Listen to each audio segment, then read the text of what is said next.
अब बचा है तुम्हारे पास ये एंगल 75 डिग्री है, ये एंगल बेटा 45 डिग्री है, तो बचा हुआ ये एंगल कितना आ जाएगा बेटा? बहुत सिंपली आप निकाल सकते हैं। जो अपने स्क्वायर भाई हैं उनका हर एक एंगल कितना होता है? 90 डिग्री होता है।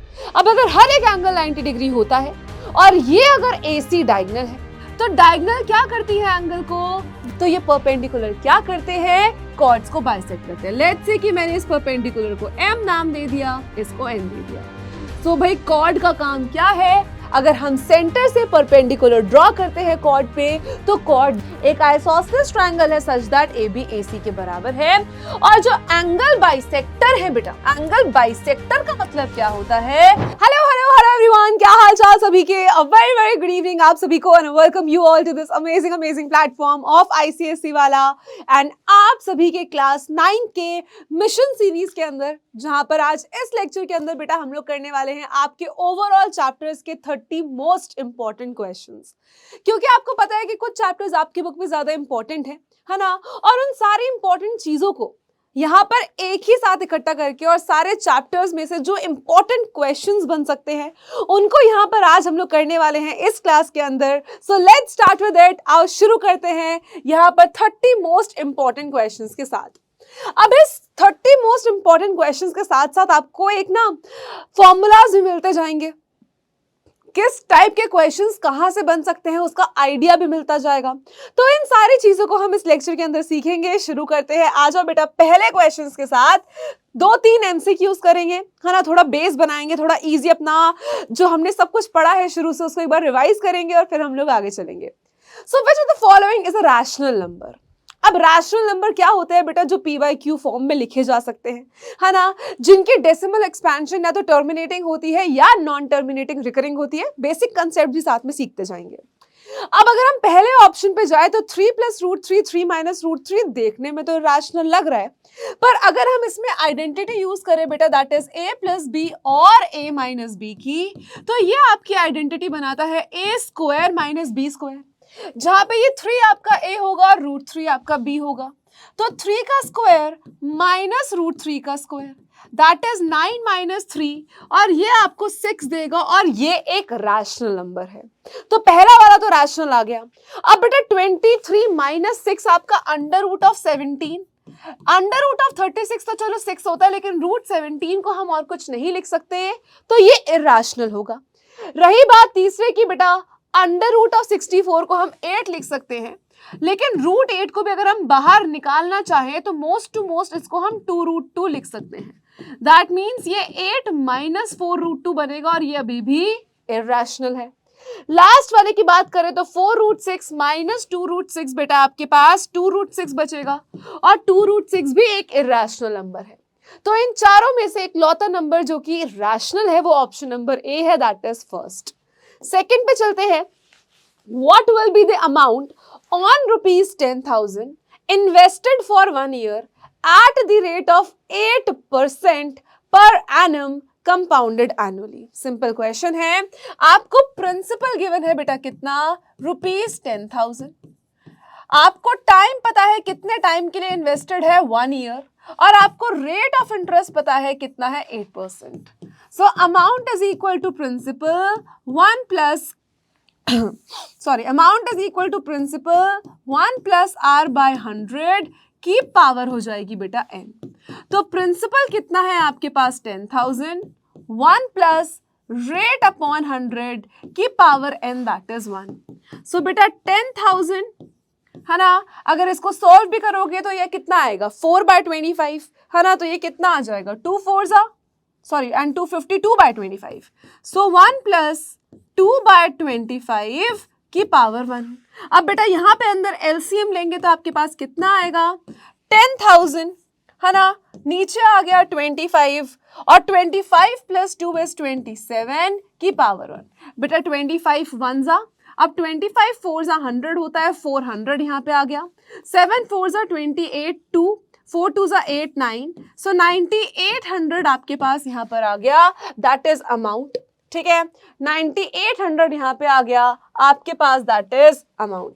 सो एक सेकेंड दोबारा कैलकुलेट करते हैं, आ जाओ इंटू 4, 7 4 जा 28, 2 4 2 जा 8 9 10, सॉरी 10,800। 10,800 आपके पास कितना आ गया, यहाँ पे अमाउंट आ गया। सो 10,800 ऑप्शन नंबर बी को आप यहाँ पे सही करेंगे। तीसरा क्वेश्चन कह रहा है अगर a माइनस बी 1 है, a भी 6 है, तो a प्लस b की वैल्यू क्या होगी। अब बच्चा हमने एक आइडेंटिटी सीखी है, एक क्या दो आइडेंटिटी, कि a प्लस बी का होल स्क्वायर क्या होता है, a square plus B square plus 2ab। और बेटा a माइनस बी के होल स्क्वायर की क्या आइडेंटिटी होती है, a square plus B square minus 2ab। अब इसमें से हमें गिवन क्या क्या है पहले वो देखेंगे। बेटा आपको a माइनस बी की वैल्यू गिवन है, मतलब ये गिवन है, आपको a भी गिवन है, मतलब आपको ये गिवन है। तो क्या इस वाली एक्सप्रेशन से आप a square plus B square की वैल्यू निकाल सकते हैं, बिल्कुल निकाल सकते हैं। तो बेटा a माइनस बी कितना है, 1 का square is equal to a square plus B square, और a b की वैल्यू कितनी है, 6।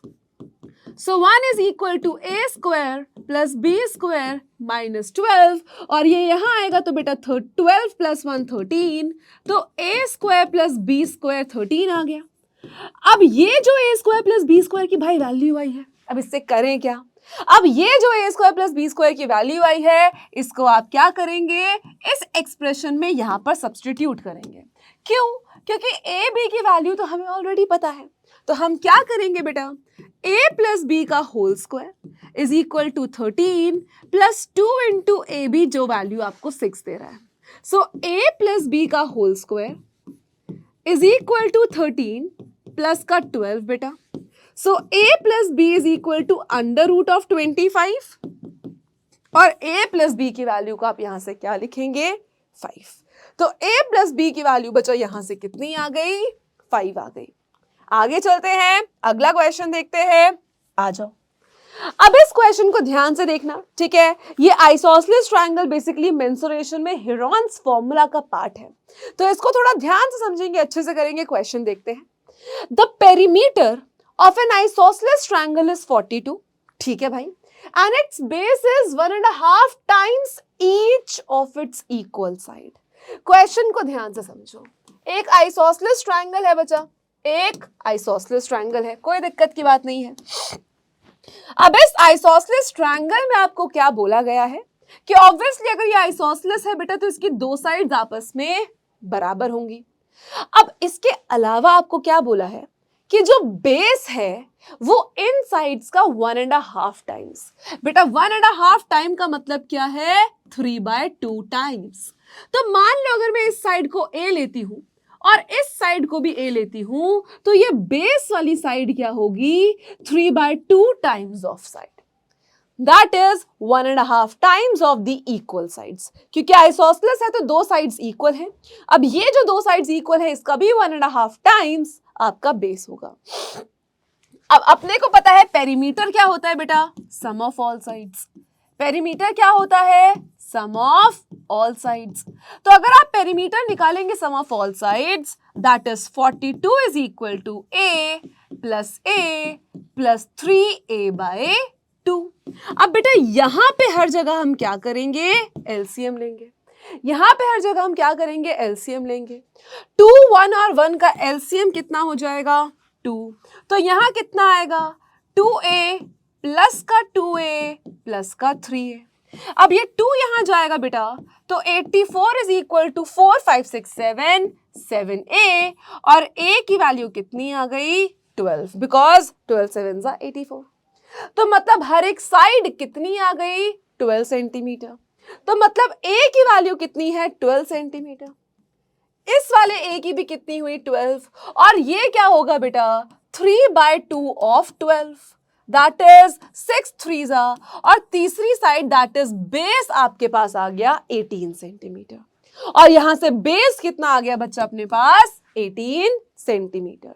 अब हमें क्या बोला है, पहले पार्ट में लेंथ निकालनी है, तीनों साइड की लेंथ निकाल दी है, 12 12 एंड 18। फिर हमें कह रहे हैं एरिया ऑफ ट्रायंगल निकालना है। बेटा क्या यूज करेंगे, हेरॉन्स यूज करेंगे। तो सेमी पेरीमीटर कितना हो जाएगा, पेरीमीटर का आधा, दैट इज 21 सेंटीमीटर। तो एरिया कैसे निकालेंगे बेटा, under root of semi perimeter minus first side, semi perimeter minus second side और semi perimeter minus third side. तो ये कितना होगा बेटा, अंडर रूट ऑफ 21, ठीक है। 21 माइनस आपको क्या करना है 12, तो ये कितना होगा 9, ये भी कितना होगा 9 और ये कितना हो जाएगा 3। तो बेटा ये 9 और 9 से 2 3 तो बाहर आ गए, या एक 9 ही बाहर आ गया। अंदर 21 को आप क्या लिख सकते हो, 7 इंटू 3, और ये हो गया बेटा इंटू 3। एक और 3 बाहर आएगा तो 9 3 27 रूट 7 सेंटीमीटर स्क्वायर आपका क्या हो जाएगा, इस ट्रायंगल का एरिया हो जाएगा। कितना हो गया, 27 रूट 7। अब रूट 7 की 2.64 आप अप्रोक्सीमेट वैल्यू डाल सकते हैं। सो 27 इंटू 2.64 ये मल्टीप्लाई करेंगे, आ जाओ। So 264 into 27, 7 4s are 28, 7 6 are 42, 44, 7 2s are 14 और ये 18, 4 2s are 8, 6 2s are 12, 2 2s are 4 5, so 8 2 11 7। तो कितना है बेटा 71.28। सो यहाँ पे अप्रोक्सीमेट एरिया आपके पास कितना आ गया, 71.28 सेंटीमीटर स्क्वायर। अब थर्ड पार्ट में अपने को क्या बोला है, ध्यान से देखेंगे, the height of the triangle. अगर इस ट्रायंगल की हाइट निकालनी है, हाइट का मतलब है बेटा आपको ये हाइट निकालनी है, ठीक है। अब यहां पे हमें नहीं बोला कि लॉन्गेस्ट साइड के थ्रू या शॉर्टेस्ट साइड के थ्रू, क्योंकि जब भी हाइट की बात होती है तो हमें बेस भी कंसीडर करना पड़ता है। पर क्योंकि यहाँ पे कुछ नहीं बोला है तो हम इसी को बेस लेंगे, तो जनरली यहाँ पे हमें बेस बोला गया है, ठीक है, दैट द बेस इज इतना, तो हम इस 18 वाले को ही यहाँ पर बेस मान के चलेंगे। डन। तो अब हम क्या करेंगे बेटा कि भाई इस ट्रायंगल का एरिया जो है, अगर ये हमारी हाइट है तो area half into base into height से भी तो आ सकता था। अगर भाई ट्रायंगल का एरिया है वो या तो हेरोन से आएगा, या भाई इक्विलेटरल ट्रायंगल का जो एरिया है उससे आएगा, या आपके पास simple half into base into height है उससे आएगा। अब ये जो half into base into height है, जो एरिया अपने को पता है वो कितना है 71.28 is equal to half into 18 into H. अब बेटा 2 से ये कट हुआ किस पे, 9 पे। अब बेसिकली आपको क्या करना है, 7.28 डिवाइडेड बाय 9 और यही आपकी हाइट होगी। 7 8 8 8 16 कंप्लीटली डिवाइड नहीं होगा, पर जितना होगा उतना करते हैं। सो 71.28 को बेटा 9 से डिवाइड करेंगे, ठीक है। सो 7 से जाएगा, 7 9 63 है, तो 7 और ये कितना आ गया 8 82 है। 7 9 9 81 हुआ, माइनस किया 0 1 आया 18 और 7 2 18, ठीक है, डन। तो 7.92 बेटा 7.92, तो हाइट कितनी आ गई यहाँ से 7.92 सेंटीमीटर। तो यहाँ से अपन ने हाइट कितनी निकाली बेटा 7.92 सेंटीमीटर। एक अच्छा क्वेश्चन है, इंपॉर्टेंट क्वेश्चन है, ध्यान से करेंगे। अगले क्वेश्चन पे चलते हैं, आ जाओ। अब इसमें क्या बोला गया है बेटा आपसे, that in the given figure ABCD एक स्क्वायर है। तो ABCD ठीक है भाई, दिख रहा है एक स्क्वायर है। A line DX cuts the side BC at X and the diagonal AC at O such that COD 105 degrees है। आपको OXC एंगल निकालना है बेटा, ये एंगल निकालना है। चलो भाई, सबसे पहली बात, अगर DOX एक स्ट्रेट लाइन है, क्या बोला बेटा, ये डॉक्स क्या है, एक स्ट्रेट लाइन है। ये डॉक्स क्या है, एक स्ट्रेट लाइन है। तो अगर ये डॉक्स एक स्ट्रेट लाइन है, so angle DOC plus angle COX कितना बनाएगा बेटा 180 डिग्री। क्यों बनाएगा भाई, क्योंकि लीनियर पेयर बना रहा है, अगर ये 105 है बेटा, so this angle plus this angle कितना 180 डिग्री। तो DOC एंगल कितना आपको गिवन है बेटा 105 डिग्री प्लस एंगल COX, और ये कितना है 180 डिग्री। तो angle COX is equal to 180 degree minus 105 degree, that gives out to be 75 degree. तो भाई इस ट्रायंगल में अपने को ये एंगल पता चल चुका है कितना है 75 डिग्री। अब बेटा हमें पता है एंगल BCD कितना होना चाहिए, क्योंकि ये स्क्वायर है तो एंगल BCD कितना होना चाहिए भाई, ये पूरा एंगल कितना होना चाहिए 90 डिग्री, क्योंकि जो अपने स्क्वायर भाई हैं उनका हर एक एंगल कितना होता है 90 डिग्री होता है। अब अगर हर एक एंगल 90 डिग्री होता है और ये अगर AC डायगोनल है, और क्या है AC जो है वो एक डायगोनल है, तो डायगोनल क्या करती है एंगल को दो इक्वल पार्ट्स में ब्रेक करती है। डायगोनल क्या करती है एंगल को बाइसेक्ट करती है। तो एंगल XCO कितना हो जाएगा 90 का आधा बेटा, दैट इज 45 डिग्री। क्यों? क्योंकि डायगोनल क्या करता है, डायगोनल क्या करता है, डायगोनल क्या करता है एंगल को बाइसेक्ट करता है। डायगोनल क्या करता है बच्चा तुम्हारा एंगल को बाइसेक्ट करता है। अगर बाइसेक्ट करता है तो ये 45 आ गया। अब बेटा ट्रायंगल देखो, कौन से ट्रायंगल की बात कर रहे हैं हम, ये रहा CO लाइन है ना, ये रही XO और ये है तुम्हारी स्ट्रेट लाइन। चलो भाई अब बचा है तुम्हारे पास ये एंगल 75 डिग्री है, ये एंगल बेटा 45 डिग्री है, तो बचा हुआ ये एंगल कितना आ जाएगा बेटा, बहुत सिंपली आप निकाल सकते हो। सो 75 degree plus 45 degree plus angle OXC कितना होगा 180 डिग्री। सो 75574 कितना हुआ 120 डिग्री प्लस एंगल OXC कितना होगा बेटा 180 डिग्री। तो एंगल OXC किसके बराबर आ गया 60 degree and that's the correct answer. ये किसके बराबर आ गया बेटा 60 डिग्रीज के। एक और बहुत इंपॉर्टेंट क्वेश्चन है, ये सर्कल्स के प्रूविंग रिगार्डिंग एक अच्छा क्वेश्चन है। इस क्वेश्चन से आपको बहुत सारे कंसेप्ट्स और क्लियर होंगे, तो ध्यान से समझना। हमें क्या बोला है बेटा, दो सर्कल्स हैं, ठीक है, ये हो गया हमारा सर्कल 1 और लेट्स से ये हो गया हमारा सर्कल 2। ठीक है, अपन ने क्या बना लिए, दो सर्कल हैं, सर्कल 1 और सर्कल 2 है ना, सर्कल 1 और ये क्या है सर्कल 2 है। चलो भाई दो सर्कल अपन के पास है, कोई दिक्कत की बात नहीं। अब हमें क्या बोला है, to circles with centre O and O dash, ये सेंटर O है और ये सेंटर कितना है बच्चा O डैश है।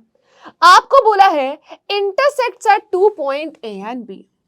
लेट्स से ये पॉइंट A है, ये पॉइंट B है, ये दोनों सर्कल एक दूसरे को इंटरसेक्ट करते हैं at point A and B। A line PQ is drawn parallel to OO dash। चलो भाई पहले तो एक लाइन है OO dash, ठीक है भाई। अब इस लाइन OO dash के पैरेलल हमने, एक सेकेंड, हाँ, इस OO dash के पैरेलल थ्रू A और B, तो A और B दोनों में से किसी एक से पास हो रहा है, तो लेट्स से हमने B से पास करा दिया और ये क्या है बेटा OO dash के पैरेलल है। ठीक है, intersecting the circles eight P and Q, और ये कहाँ तक कट कर रहा है सर्कल्स को, P पर और बेटा Q पर। अब हमें क्या प्रूव करना है कि PQ OO डैश का डबल है। अब ध्यान से देखेंगे, चलिए सबसे पहले बेटा हमारी कॉर्ड्स वाली प्रॉपर्टी यहां पे लगनी शुरू हो जाएगी। अगर मैं सेंटर से कॉर्ड पर परपेंडिकुलर बनाऊं, अगर मैं सेंटर से कॉर्ड पर परपेंडिकुलर बनाऊं, तो ये परपेंडिकुलर क्या करते हैं, ये परपेंडिकुलर क्या करते हैं, कॉर्ड्स को दो इक्वल पार्ट्स में स्प्लिट करते हैं। याद है ये प्रॉपर्टी, आई होप सबको याद हो कि अगर हम सर्कल के सेंटर से कॉर्ड पर परपेंडिकुलर्स ड्रॉ करते हैं, अगर हम कॉर्ड्स पर परपेंडिकुलर ड्रॉ करते हैं, तो ये परपेंडिकुलर क्या करते हैं, कॉर्ड्स को बाइसेक्ट करते हैं। लेट्स से कि मैंने इस परपेंडिकुलर को M नाम दे दिया, इसको N दे दिया। सो भाई कॉर्ड का काम क्या है, अगर हम सेंटर से परपेंडिकुलर ड्रॉ करते हैं कॉर्ड पे, तो कॉर्ड दो इक्वल पार्ट्स में स्प्लिट हो जाती है। इसका मतलब है कि जो PM है वो BM के बराबर हो जाएगा, होगा कि नहीं, बिल्कुल होगा। और इसी का मतलब है बेटा कि जो ये NQ है ये BN के बराबर, या QN जो है वो BN के बराबर हो जाएगा। ये दो चीजें अपने पास आ गई है ना, कि जो PM है ना वो किसके बराबर है, BM के, और जो QN है वो किसके बराबर है, BN के। अब हम इन दोनों इक्वेशंस को बेटा ऐड कर लेते हैं। ये है फर्स्ट इक्वेशन और ये है सेकेंड इक्वेशन। तो बेटा BM प्लस BN बराबर हो जाएगा किसके? PM प्लस QN के। होगा कि नहीं होगा? और हमें एक चीज और पता है कि O डैश किसके बराबर है? MN के बराबर है, क्योंकि हमने परपेंडिकुलर्स ड्रॉ करे हैं, ये लाइन पैरेलल है, तो हमें पता है कि O डैश MN के बराबर है। बहुत सिंपल सी बात है, तो दिख भी रहा होगा बेटा कि ये जो डिस्टेंस है ये इस डिस्टेंस के बराबर है। अब आगे चलते हैं, नेक्स्ट पार्ट पे देखते हैं क्या है, आ जाओ। दोनों तरफ बेटा हम ना एक BM और MN एक और ऐड कर देते हैं। क्या ऐड कर देते हैं? BM और MN एक और ऐड कर देते हैं, BM और BN एक और ऐड कर देते हैं। तो भाई दोनों साइड हमने क्या किया, लेट्स से ये BM प्लस BN ऑलरेडी था, इसमें हमने बेटा एक BM प्लस BN और ऐड कर दिया। दोनों तरफ करेंगे, है ना, एक तरफ नहीं करेंगे क्योंकि इक्वेशन फिर चेंज हो जाएगी। हम यहां पे क्या करेंगे, दोनों तरफ ऐड कर देंगे। तो यहां पे हम ऐड क्या करेंगे, BM प्लस BN, है ना, दोनों तरफ बचा, हम क्या करेंगे, दोनों तरफ इक्वेशन में ये ऐड कर दिया। क्या ऐड कर दिया? BM plus BN। अब बेटा BM plus BN plus BM plus BN कितना हो जाएगा? Twice of BM plus BN हो जाएगा। अब देखो ध्यान से, PM के साथ BM ले लो, मतलब मैंने क्या बोला, ग्रुपिंग कर लो। PM के साथ BM ले लो, QN के साथ BN ले लो। तो देखो अब ये क्या हो जाएगा, हमने PM के साथ BM ले लिया और हमने QN के साथ BN ले लिया, कोई दिक्कत की बात नहीं है ना। अब बेटा twice of BM plus BN, BM कहाँ है, ये रहा, BN कहाँ है, ये रहा, तो BM प्लस BN कितना दे रहा है, ट्वाइस ऑफ MN दे रहा है। दे रहा है कि नहीं दे रहा? बिल्कुल दे रहा है। अब PM प्लस BN कितना दे रहा है बेटा, PM plus BM plus BN plus NQ, ये चारों अगर आपस में ऐड हो गए तो ध्यान से देखो क्या बोला, BM plus BM plus BN plus QN, ये चारों अगर आपस में ऐड हो गए बेटा तो हमारे पास क्या बन गया, PQ बन गया। अब मैंने आपसे क्या बोला था कि MN जो है वो O डैश के बराबर है, जो MN है वो O डैश के बराबर है। सो ये किसके बराबर आ गया, PQ के बराबर। और क्यों बराबर है बेटा, देखो सबसे पहले तो ये लाइन इसके पैरेलल है ना, ये लाइन इसके पैरेलल है। हमने OM और ON परपेंडिकुलर्स बनाए हैं ऑन द पैरेलल लाइन, तो ये बराबर है। सारे एंगल 90 डिग्री है क्योंकि ये परपेंडिकुलर हमने ड्रॉ किया है और पैरेलल की वजह से ये भी 90 हो गए, समझ रहे हो। तो यहां से क्या आएगा कि MN जो है वो O डैश के बराबर है। चलो अब अगले क्वेश्चन पे चलते हैं, एक आपके मेंसुरेशन का क्वेश्चन है, इसको देखते हैं। Let's start with it. चलिए बेटा, तो यहाँ पे अब अगले क्वेश्चन के ऊपर चलते हैं, नेक्स्ट क्वेश्चन को देखते हैं, समझते हैं कि ये क्वेश्चन हमें क्या बोलना चाह रहा है। अब क्योंकि ये वीडियो मैंने दो पार्ट में रिकॉर्ड करी है तो आपको ऑब्वियसली थोड़ा सा कुछ चेंज लग रहा होगा, बट डू नॉट वरी, ये सारे क्वेश्चंस आपको प्रैक्टिस कराने के लिए ही है ना। उस चीज से बिल्कुल मत लेना देना करो कि भाई क्योंकि पिछले स्टूडियो की कुछ लाइटिंग में इशू आ गया था तो हमें स्टूडियो चेंज करना पड़ा है ना, उसी चक्कर में थोड़ा सा चेंज आपको लग रहा होगा। बट अगेन ये वीडियो सिर्फ आप लोगों के लिए है एंड आपको हेल्प करेगी, बहुत ही मजेदार क्वेश्चंस हैं, ध्यान से देखना। अब भाई अगले क्वेश्चन में हमारे पास क्या है, शांति स्वीट स्टॉल। अब भाई होना तो शिवू स्वीट स्टॉल होना चाहिए था क्योंकि शिवू मैम जितने साइड बिजनेस करती है तो उसमें तो एक ये भी ऐड होना चाहिए था, पर चलो कोई नहीं है, शांति जी का है, उनका रहने देते हैं। तो शांति जी का एक स्वीट स्टॉल था बेटा, स्वीट स्टॉल का मतलब उनकी मिठाई की एक दुकान थी। Placed an order for making cardboard boxes. अब बेटा रसगुल्ले आते हैं, जो मोतीचूर के लड्डू आते हैं, ऊपर एक पिस्ता लगा हुआ, ठीक है, तो ये कहाँ आते हैं, कैसे आते हैं, बॉक्सेस के अंदर आते हैं, है ना। बहुत सिंपल सी बात है, किसके अंदर, आपके बॉक्सेस के अंदर मिलते हैं। तो बेटा ये cardboard boxes for packing their sweets, 2 sizes of boxes were required, 2 size के बॉक्स रिक्वायर्ड थे, ऑब्वियसली एक छोटा बड़ा करके कुछ होगा। The bigger box of dimension, तो बिगर बॉक्स के बीबी लिख देते हैं यहाँ पे, है ना। तो जो बिगर बॉक्स है हमारे पास, जो बड़ा वाला बेटा बॉक्स है यहाँ पे, उसके डायमेंशंस क्या है, 25 इंटू 20 इंटू 5 सेंटीमीटर। अब बेटा जब भी डायमेंशन आपके पास something into something into something के फॉर्म में लिखे होते हैं तो उसका सिंपल टर्म्स में ये मतलब है कि ये पहले वाला लेंथ है बेटा, ये ब्रेड्थ है और ये हाइट है। और स्मॉलर बॉक्स के डायमेंशन आपको दे रखे हैं, जो स्मॉलर बॉक्स है उसके डायमेंशन है बेटा 15 सेंटीमीटर इंटू 12 सेंटीमीटर इंटू 5। तो अगेन ये लेंथ, ये ब्रेड्थ और ये हाइट हो जाएगा। आपसे बोला है फॉर द ओवरऑल ओवरलैप। बेटा ओवरलैपिंग क्या होती है? जब आप गिफ्ट भी पैक करते हो, है ना, आपने कभी गिफ्ट पैकिंग करी होगी तो आपने देखा होगा कि पैक करते हो एक पेपर दूसरे पेपर के ऊपर भी आ जाता है कभी कभी, है ना, मार्जिन के तौर पे, तो उसी को ओवरलैपिंग कहते हैं। अब ये जो ओवरलैपिंग यहाँ पे है, ऑब्वियसली जब आप कार्डबोर्ड भी बना रहे हो, बॉक्सेस बना रहे हो, तो कुछ ना कुछ ओवरलैपिंग होगी, है ना। तो उस ओवरलैपिंग में 5% of the total surface area required extra, तो जितना टोटल सरफेस एरिया आएगा उसका 5% एक्स्ट्रा भी हमें कंसीडर करना पड़ेगा for overlapping situation.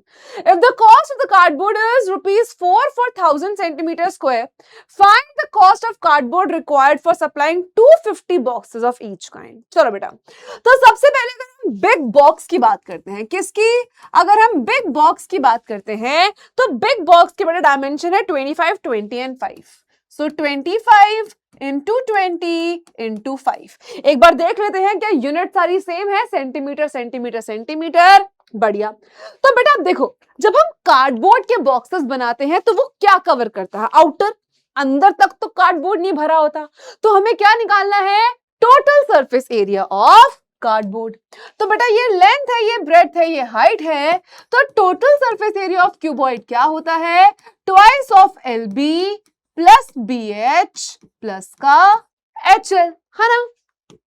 So twice of 25 into 20 plus 20 into 5 plus 25 into 5, ये आपके पास क्या आ गया?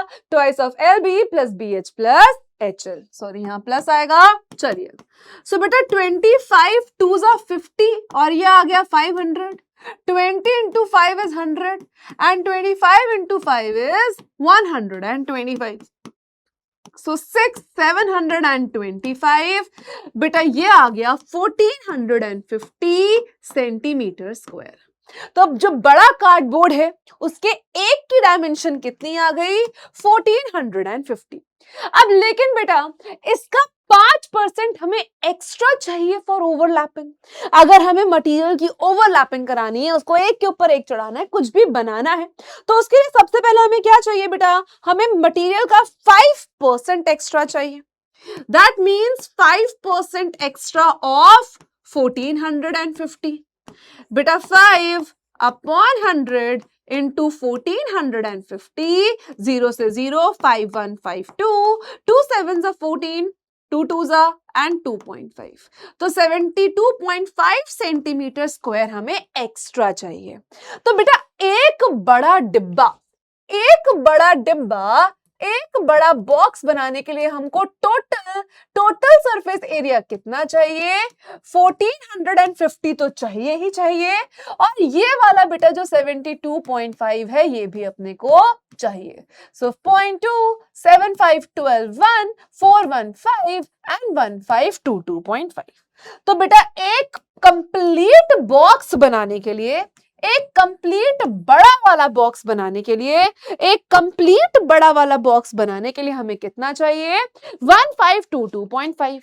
अब हमें क्वेश्चन में क्या बोला है बच्चा कि हमें हर एक टाइप के कितने बॉक्सेस चाहिए? 250 बॉक्सेस चाहिए। तो अगर एक को बनाने के लिए इतना है, अगर एक बॉक्स का बेटा जो टोटल सरफेस एरिया है वो 1522.5 सेंटीमीटर स्क्वायर है, तो ऐसे 250 बॉक्सेस का कितना आ जाएगा बेटा? सिंपल हमें क्या करना है? 1522.5 को मल्टीप्लाई कराना है 250 से। इन शॉर्ट 15225 को, है ना, इन शॉर्ट 15225 को मल्टीप्लाई कराना है 25 से। सो 5 5 are 25, 2 बेटा, 5 2s are 10 11 12, 5 2s are 10 11, 5 5s are 25 26 2, 5 1s are 5 6 7, यहाँ पे cross 5 2s are 10 0 1, 2 2s are 4 5, 2 2s are 4, 5 2s are 10, 5 2 1s are 2, ठीक है, 2 1s are 2 और ये 3, तो कितना आ गया? 5 2 0 2, 5 1 6, 6 4 10, 7 8 और 3 8 0 6 2 5। सो 3 8 0 6 2 5 6 2 5 सेंटीमीटर स्क्वायर बेटा क्या आ गया कि आपको एक बड़ा बॉक्स का अगर इतना है तो 380625 ये कितना आ गया फॉर 250 बॉक्सेस। अब चलते हैं बेटा स्मॉल बॉक्सेस की तरफ, ठीक है। अब किसकी तरफ चलते हैं, स्मॉल बॉक्सेस की तरफ, ठीक है। अब अगर हम स्मॉल बॉक्सेस की बात करें, तो स्मॉल बॉक्स का डायमेंशन कितना होता, 15, 12 एंड 5। कितना बेटा, 15, 12 एंड 5 सेंटीमीटर, सेंटीमीटर, सेंटीमीटर। अब यहां से बचा हम क्या करेंगे, इसका भी, क्योंकि हमें टोटल सरफेस एरिया निकालना है, सो यहां से हम इसका टोटल सरफेस एरिया निकालेंगे, that is 2 into LB plus BH plus का H। So twice of 15 into 12 बेटा प्लस 12 into 5 प्लस 5 into 15। अब इसको सॉल्व करते हैं बेटा, 15 into 10 होता तो 150 और आपके पास 2 और 30, तो 150 और 30 180 आ गया, 12 5 60 आ गया और 15 5 75 आ गया। Simple टिम्पल। So twice of 188 240 plus 75 आपके पास यहां आ गया बेटा, दैट इज 2 into 5 7 4 11 315। सो ये आ गया 630 सेंटीमीटर स्क्वायर। तो बेटा एक स्मॉल बॉक्स की अगर हम बात करें तो एक स्मॉल बॉक्स को जो एरिया लगेगा वो कितना है, 630। अब बेटा इसका भी 5% जो है ओवरलैपिंग में जाएगा, है ना। इसका भी 5% जो है बेटा कहां जाएगा, 5% कहां जाएगा, ओवरलैपिंग में जाएगा। 5% बेटा इसका कहां जाएगा, ओवरलैपिंग में जाएगा। अगर 5% ओवरलैपिंग में जाएगा दैट मींस 5/100 into 630, 0 से 0 5152 3 1.5 सेंटीमीटर स्क्वायर। तो बेटा टोटल एरिया कितना लग गया, अगर हम टोटल एरिया की बात करें तो 630 तो बच्चा ये वाला था, है ना, और 31.5 दूसरा वाला, तो ये टोटल कितना आ गया 0.51336 661.5 सेंटीमीटर स्क्वायर। तो बेटा एक बॉक्स को टोटल कितना लग रहा है 661.5। तो अब 250 बॉक्सेस को कितना लगेगा बेटा, 661.5 into 250, 661.5 into 250, तो 661.5 और 250 मतलब 25, 5 5 25 2, 5 1 5 6 7, 6 5 30, है ना, और 6 5 30 और 3 is 33। अब बेटा 2 5 10 0 1, 2 1 2 3, 6 2 12 1, 6 2 12 13। तो बेटा 5 7 3 5 6 and 1, so 165 375, so 165 375 centimetre square बेटा 250 छोटे छोटे जो बॉक्स बनेंगे, 250 छोटे छोटे जो बॉक्स बनेंगे उनको। अब बच्चा बात अब आगे देखो बेटा, छोटे बॉक्सेस का टोटल 250 का एरिया ये, बड़े बॉक्सेस का टोटल 250 का एरिया ये, है ना। तो बच्चा अपन के पास टोटल एरिया कितना आ गया, जो हमें टोटल एरिया चाहिए वो कितना आ गया, है ना। अगर हम यहां से बेटा टोटल एरिया की बात करें, अगर हम यहां से सिंपली क्या करें, टोटल एरिया की बात करें तो बेटा 380,625 में ऐड करना है 165,375, 165,375। सो 5 5 10 बेटा, 7 2 10 0 1, है ना। तो यहाँ पे 6 3 10, ये भी 10, 5 6 8 6 14 3 4 5। तो हमें टोटल एरिया कितना चाहिए कार्डबोर्ड का, 5,46,000। अब क्वेश्चन में हमें एक और चीज बोली है बेटा कि 4 रुपए फॉर 1000 सेंटीमीटर स्क्वायर। ध्यान से देखेंगे, ध्यान से देखेंगे, ध्यान से देखेंगे, 1000 सेंटीमीटर स्क्वायर का जो कॉस्ट है वो क्या है, ₹4। तो बेटा 546,000 का कितना होगा? अगर 1000 सेंटीमीटर स्क्वायर का 4 है तो 546, या इनफैक्ट अगर आप 1 सेंटीमीटर स्क्वायर का निकालना चाहते हो सो 4 अपॉन में 1000 रुपीज। तो बेटा 546,000 का कितना हो जाएगा? 4 अपॉन में 1000 इंटू 546,000, 0 0 0 0 कैंसिल। अब बस आपको 546 को 4 से मल्टीप्लाई करना है। 6 4s are 24, 2 16 18, 5 4s are 20 and 21। तो कितना पैसा जाएगा बेटा? 2184 रुपीस, है ना? 2184 रुपीज। सो आई होप बच्चा आपको ये क्वेश्चन समझ में आया हो। अगले क्वेश्चन के ऊपर चलते हैं, मजा करते हैं, आ जाओ। अब इस क्वेश्चन में क्या बोला है अपने को कि भाई इस फिगर में जो सी है ना वो मिड पॉइंट है ए बी का। ठीक है भाई, कोई दिक्कत की बात नहीं है। अगर angle D C A, where is D C A, बेटा ये एंगल जो है इसको एंगल 1 बोल लेते हैं, ये ई सी बी के बराबर है जिसको हम एंगल 2 बोल लेते हैं,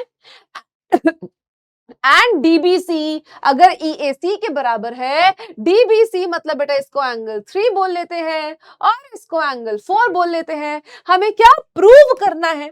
हमें क्या प्रूव करना है बेटा? कि जो ये डीसी साइड है, अच्छा भाई ठीक है, एक बार लेबल कर लेते हैं, मार्क कर लेते हैं कि जो ये डीसी साइड है वो ईसी के बराबर है। कोई दिक्कत की बात नहीं है, कोई दिक्कत की बराबर बात नहीं है। अब बेटा ये दोनों साइड जिन दो ट्रायंगल में इंक्लूड हो रही है वो कौन सी है? बेटा डीसी साइड तो ये इसमें आएगा, है ना, इसमें आ रही है। डीसी साइड तो ट्रायंगल डीसीबी में आ रही है और इसी के साथ ईसी साइड बेटा ट्रायंगल ईसीए में आ रही है। तो ये दो ट्रायंगल अपने को लेने हैं एंड ऑब्वियस सी बात है हमें इसमें क्या करनी है? कॉन्ग्रुएंसी प्रूव करानी है। क्या करनी है बच्चा? हमें इसमें कॉन्ग्रुएंसी प्रूव करानी है। अब देखो अगर हमें इक्वल प्रूव करना ही है तो कॉन्ग्रुएंसी पे जाना पड़ेगा। दो ट्रायंगल कौन से हैं बेटा? एक नजर आ रहा है ट्रायंगल ECA और दूसरा बेटा ट्रायंगल आपको नजर आ रहा है कौन सा? DCB। अब सबसे पहली चीज, जो एंगल 4 है वो एंगल 3 के बराबर है बेटा, ये हमें गिवन है ना, कि एंगल जो हमारे पास 4 है, एंगल जो 4 है वो एंगल 3 के बराबर है बेटा, ऐसा अपने को क्वेश्चन में गिवन है। अब आपको एक और चीज क्वेश्चन में गिवन है बेटा, वो क्या है कि जो C है वो AB का मिड पॉइंट है। इसका मतलब है कि भाई जो साइड AC है वो साइड BC के बराबर है। अब आप बोलोगे कि मैम ये 1 और 2 एंगल भी तो आपस में बराबर है, और फिर शिवू मैम क्या करेगी? तुम्हारी पिटाई लगा देगी। फिर शिवू मैम क्या करेगी? तुम्हारी पिटाई लगा देगी। अब बेटा ध्यान से क्वेश्चन को समझो। देखो आपके पास दो ट्रायंगल्स प्रेजेंट है। एक है बच्चा ये वाला ट्रायंगल, कोई दिक्कत की बात नहीं है, और दूसरा है बेटा तुम्हारे पास ये वाला ट्रायंगल, कोई दिक्कत की बात नहीं है। ठीक है, अब इसमें से बेटा इसमें से अगर ये एंगल इसके बराबर है, ठीक है, ये AC साइड BC के बराबर है, ठीक है, पर इसके अलावा अपने को क्या गिवन है उसको थोड़ा ध्यान से देखो। इसके अलावा बच्चा अपने को क्या गिवन है उसको थोड़ा ध्यान से देखो। ठीक है, लेट्स से ये ट्रायंगल यहां से यहां जा रहा है और ये ट्रायंगल यहां से यहां जा रहा है। अब इसके अलावा बेटा जो अपने को गिवन है, देखो वो क्या है? That this angle is equal to this angle. अब बेटा अगर आप इन दोनों एंगल्स को ध्यान से देखो तो बेटा ये वाला एंगल पूरा नहीं आ रहा है हमारे ग्रीन वाले ट्रायंगल के। ध्यान से देखो, क्या बोल रही हूं, ध्यान से देखो कि अगर ये मेरा ट्रायंगल है तो इसका बेटा एंगल कंप्लीट कौन सा हुआ? ये वाला। इसके पास एंगल कौन सा बन रहा है? ये वाला। पर हमें गिवन कौन सा है? ये चुटकू सा जो किसी काम का नहीं है ना भाई। अगर हमें ये एंगल गिवन है और अगर हमारा ट्रायंगल ये है बेटा, तो ये एंगल किस काम का? सेम वे ब्लू में आओ, अगर हम ये ट्रायंगल ले रहे हैं, अगर हम इस ट्रायंगल की बेटा बात कर रहे हैं तो इसका पूरा एंगल ये है और अपने को क्या गिवन है? ये चुटुक पुटुक सा बीच में। अब इसको इक्वल कैसे बनाए वो देखो बेटा, वो ध्यान से देखो, इसको इक्वल कैसे बनाए ध्यान से देखो। अब बेटा एंगल 1 आपका एंगल 2 के बराबर है, ये आपको क्वेश्चन में गिवन है। मान लो जो ये बीच वाला एंगल है ये x डिग्रीज का है, ये x डिग्रीज का है बेटा। अगर एंगल 1 एंगल 2 के बराबर है और अगर इन दोनों में मैं x डिग्रीज ऐड कर दूं बेटा, अगर मैं दोनों तरफ सेम नंबर ऐड करूंगी, है ना, अगर मैं दोनों तरफ क्या करूंगी, सेम नंबर ऐड करूंगी, तो तब भी मेरे पास जो एंगल है वो क्या रहेगा, सेम रहेगा। तब भी मेरे पास जो एंगल है वो क्या रहेगा, इक्वल रहेगा। तो यहां से हम क्या बोल सकते हैं, अगर एंगल बेटा, अगर एंगल DCA बराबर है एंगल ECB के, बराबर है किसके, एंगल ECB के, और अगर मैं दोनों ही तरफ सेम एंगल DCE ऐड कर दूं, अगर मैं दोनों ही तरफ same positive angle DCE add कर दूं, तो DCA प्लस बेटा DCB आपका एंगल ECA बन जाएगा और ये बेटा आपका एंगल DCB बन जाएगा। सो ये आपको रफ में करना है, ठीक है। जो 3 चीजें आप लोगे वो कौन कौन सी 3 चीजें हैं, ठीक है, कौन कौन सी 3 चीजें हैं कि एंगल 4 एंगल 3 के बराबर है, ये एंगल इसके बराबर है, और बेटा जो AC है वो BC के बराबर है, क्योंकि आपका जो C है वो मिड पॉइंट है। तो bye angle side angle congruency criteria दोनों ट्रायंगल्स कॉन्ग्रुएंट हो जाएंगे, और अगर दोनों ट्रायंगल्स कॉन्ग्रुएंट है तो DC बराबर EC होगा बाय कपा कटा। सो DC बराबर EC होगा किसके बेटा, बाय कपा कटा, that is corresponding parts of congruent triangles, है ना, corresponding parts of congruent triangles. चलिए बेटा अगले क्वेश्चन की तरफ चलते हैं, देखते हैं how many planks of dimension this can be stored in a pit which is इतना।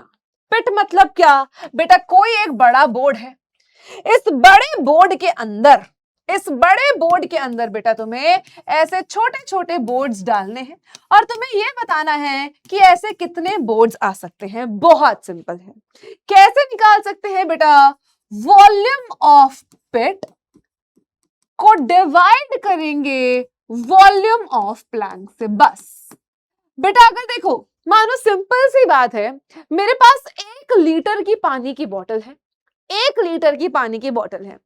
अगर मुझे 1 लीटर का मतलब बेटा 1000 ml, अगर मुझे इससे 5 ग्लास ऐसे भरने हैं, क्या करना है, इस 1 लीटर की बोतल से अगर मुझे ऐसे ग्लासेस भरने हैं, ऐसे ग्लासेस भरने हैं जिसमें एक में बेटा 200 ml आ रहा है, तो मैं कितने ग्लास भर पाऊंगी, जितना मेरे पास बोतल का वॉल्यूम है उतना डिवाइडेड बाय जितना 1 ग्लास का वॉल्यूम है उतना, तो 5 भर पाएंगे। यही बेटा क्वेश्चन है। तो अगर पिट का वॉल्यूम निकाल लिया और उसको अगर प्लैंक के वॉल्यूम से डिवाइड कर दिया तो आप बहुत आसानी से ये निकाल लोगे। पर वॉल्यूम ऑफ पिट बेटा ये सारे मीटर्स में है, तो या तो इनको सेंटीमीटर में कन्वर्ट करो या सेंटीमीटर वाले को मीटर में करो। अगर आप 20 मीटर बेटा, 1 metre is equal to 100 centimetre, तो ये कितना हो जाएगा 2000।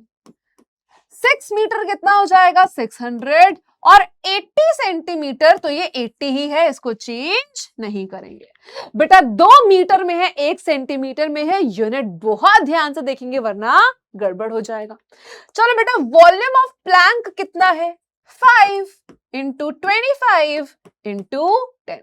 1 0 से 1 0 कैंसिल, ठीक है, 5 1 5 400 आ गया ये, ठीक है। 25 को करोगे बेटा 25 को कर सकते हो, 25 4 जा 100 होता है, 25 4 जा 100 अगर होता है, 25 4 जा 100, फिर 8 जा 200, फिर 12 जा 300 और फिर 16 जा 400 हो जाएगा।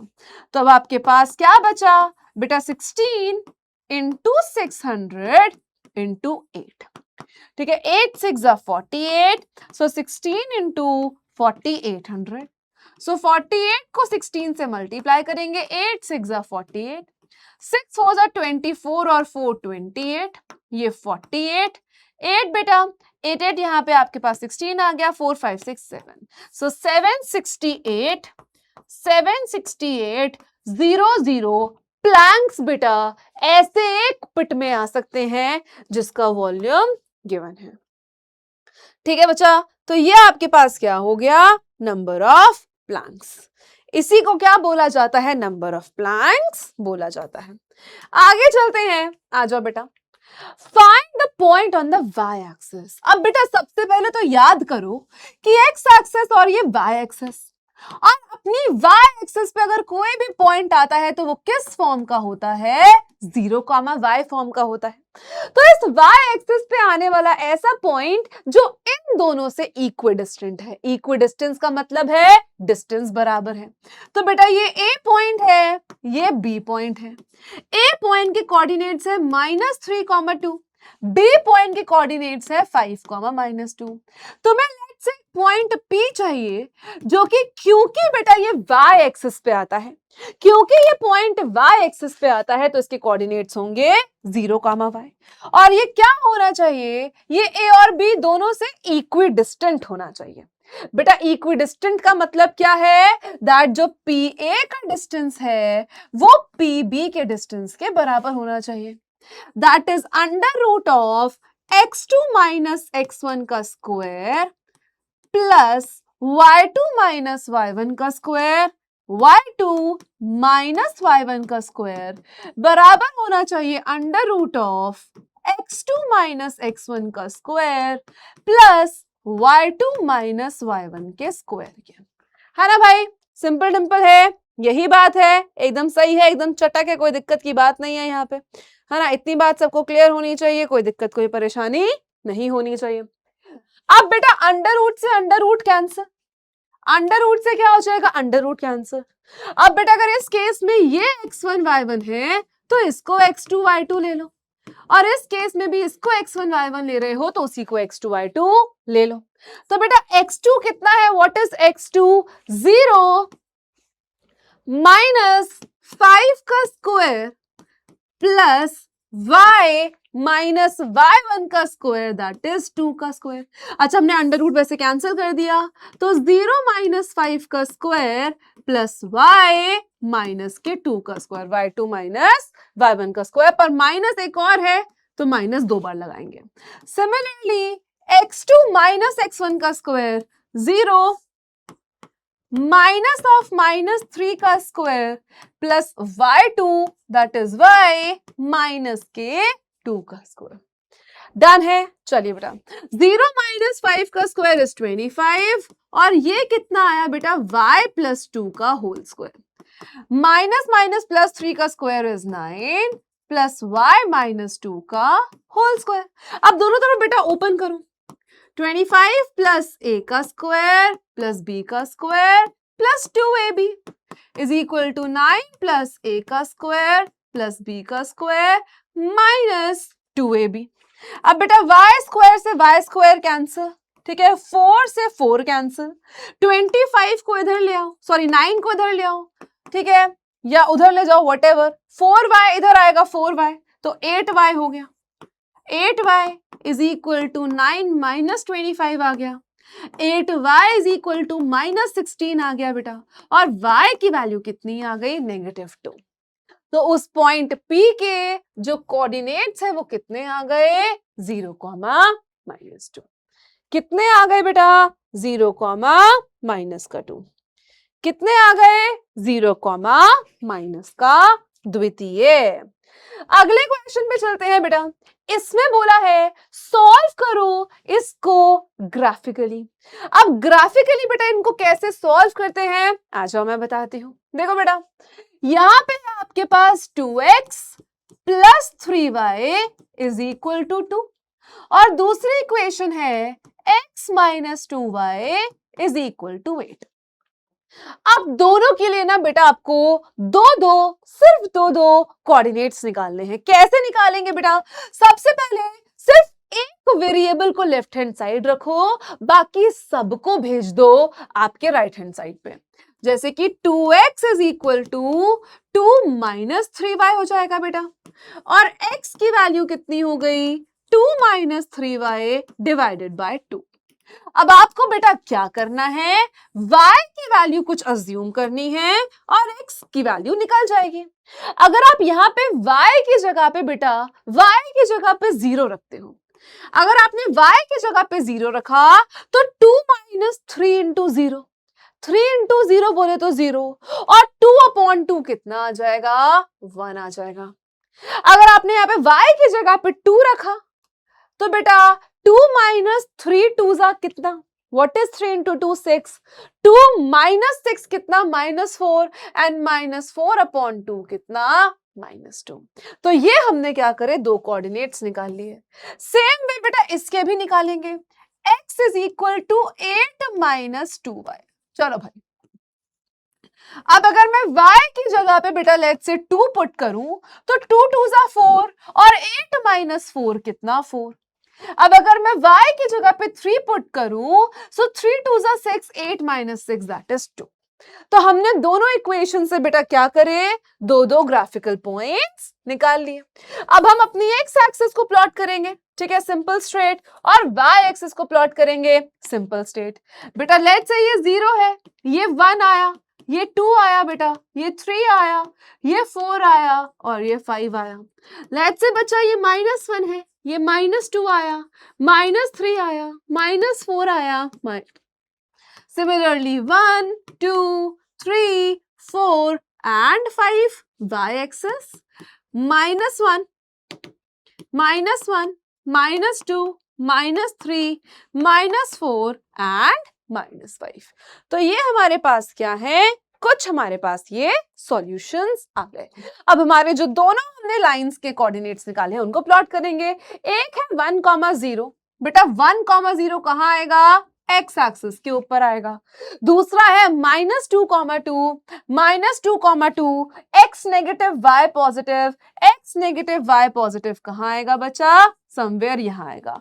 अब इन दोनों को हम क्या करेंगे? ज्वाइन कर देंगे। अब इन दोनों पॉइंट्स को हम क्या करेंगे? इस तरीके से ज्वाइन कर देंगे। Done done done done. अब बेटा दूसरी लाइन के पॉइंट्स प्लॉट करते हैं। 4,2 x 4 है और y कितना है? 2 है, यहां आ गया। और फिर 2,3 x 2 है तो y 3 है बच्चा, ये समवेयर यहां आ गया। अब इसकी लाइन अगर हम इसको ज्वाइन करेंगे तो आ जाओ बेटा, इसको ज्वाइन करते हैं और ये कुछ इस तरीके से जाएगा। तो ये एक तरीके से अगर आप और ग्राफ पे एग्जैक्टली प्लॉट करोगे तो आपके पास ये सॉल्यूशंस आ जाएंगे। पर क्योंकि ये लाइन मीट करती हुई नहीं दिख रही है तो यहां से हम इसके सॉल्यूशंस नहीं बता सकते। अगर हम इसका एलिमिनेशन से या सब्स्टिट्यूशन से निकालें, अगर x की वैल्यू हम 8 - 2y पुट करते हैं, ठीक है, वहां पुट करते हैं, x की वैल्यू कितनी? 8 माइनस का 2y plus 3y is equal to 2. 16 minus 4y plus 3y is equal to 2. बेटा 16 minus y is equal to 2. Rearrange करेंगे, 16 minus 2 is equal to y और y की वैल्यू कितनी आएगी? 14। मतलब अभी अगर हम इसको देखें, अगर हम इन दोनों लाइंस को बेटा आगे और स्ट्रेच कर दें और स्ट्रेच कर दें तो कहीं पे जाके दे विल मीट, ऐसा है, ठीक है। और y की वैल्यू अगर 14 है, x की वैल्यू निकालनी है, so x minus 2 into 14 is equal to 8, x minus 28 is equal to 8, है ना। और x की वैल्यू कितनी आ जाएगी? 28 plus 8, that will give you somewhere 8 8 16 36। तो ये बहुत आगे जाके मीट करेंगे वैसे, पर जितना आपने ये ग्राफ पे बनाया है उतना ही आप बना लेंगे, that will be fine, ठीक है। अब नेक्स्ट बेटा एक आसान क्वेश्चन, बट स्टिल बहुत बच्चों को इसमें भी दिक्कत होती है ना, बहुत बच्चों को इसमें भी दिक्कत होती है कि मैम अगर ऐसा क्वेश्चन आ जाए कि 3 रैशनल नंबर निकालने हैं बिटवीन -3/8 एंड 1/4। सबसे पहली बात बेटा, रैशनल नंबर्स क्या होते हैं? ऐसे नंबर जिनको आप p/q फॉर्म में लिख सकते हैं एंड q जो हो वो आपका 0 के बराबर ना हो। ऐसे नंबर जो p/q फॉर्म में लिखे जा सकते हैं और q बेटा क्या हो? 0 के बराबर ना हो।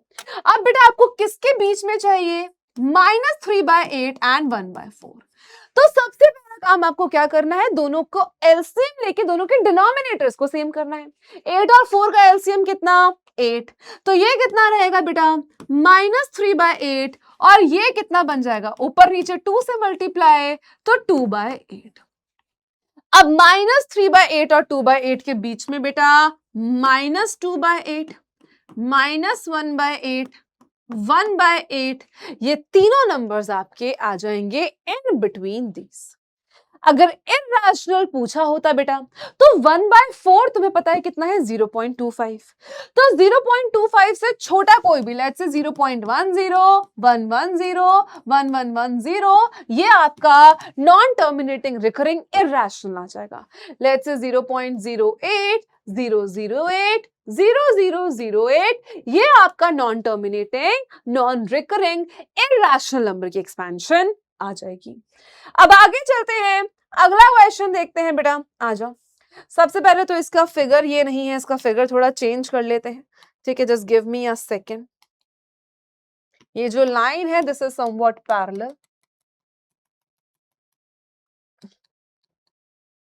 रुक जाओ मुझे करने दो, एक सेकेंड देना, ठीक है। ये लाइन पैरेलल है, मतलब ये जीपी ऐसे नहीं है, ठीक है, ये जीपी आपका इस तरीके से यहाँ भी नहीं है, ठीक है, ये यहाँ भी नहीं है और ये यहाँ भी नहीं है। चलो भाई रुको, मेरे को फिगर थोड़ा ऑल्टर करने दो, फिर हम लोग आगे चलते हैं, ठीक है। This is a straight line, ये है आपके पास, ठीक है, तो ये बनेगा आपका जी, ये बनेगा आपका पी, ये बनेगा आपका एच, ठीक है। चलो भाई, अब हमें क्या बोला है इस क्वेश्चन में, ए बी सी डी एक पैरेललोग्राम है बेटा, जो बड़ा वाला पैरेललोग्राम नजर आ रहा है ए बी सी डी, ये एक पैरेललोग्राम है। E जो है वो मिड पॉइंट है ए बी का और F जो है वो मिड पॉइंट है सी डी का, कोई दिक्कत नहीं। GH is any line which intersects AD, EF and BC at GP and H। हमें प्रूफ क्या करना है बेटा कि ये जो GP है ये PH के बराबर है। This is what we are going to provify। अब इसको कैसे प्रूफ करना है आजा समझते हैं, एक सेकेंड दो बस, थोड़ा मम पी ले फिर आगे चलते हैं।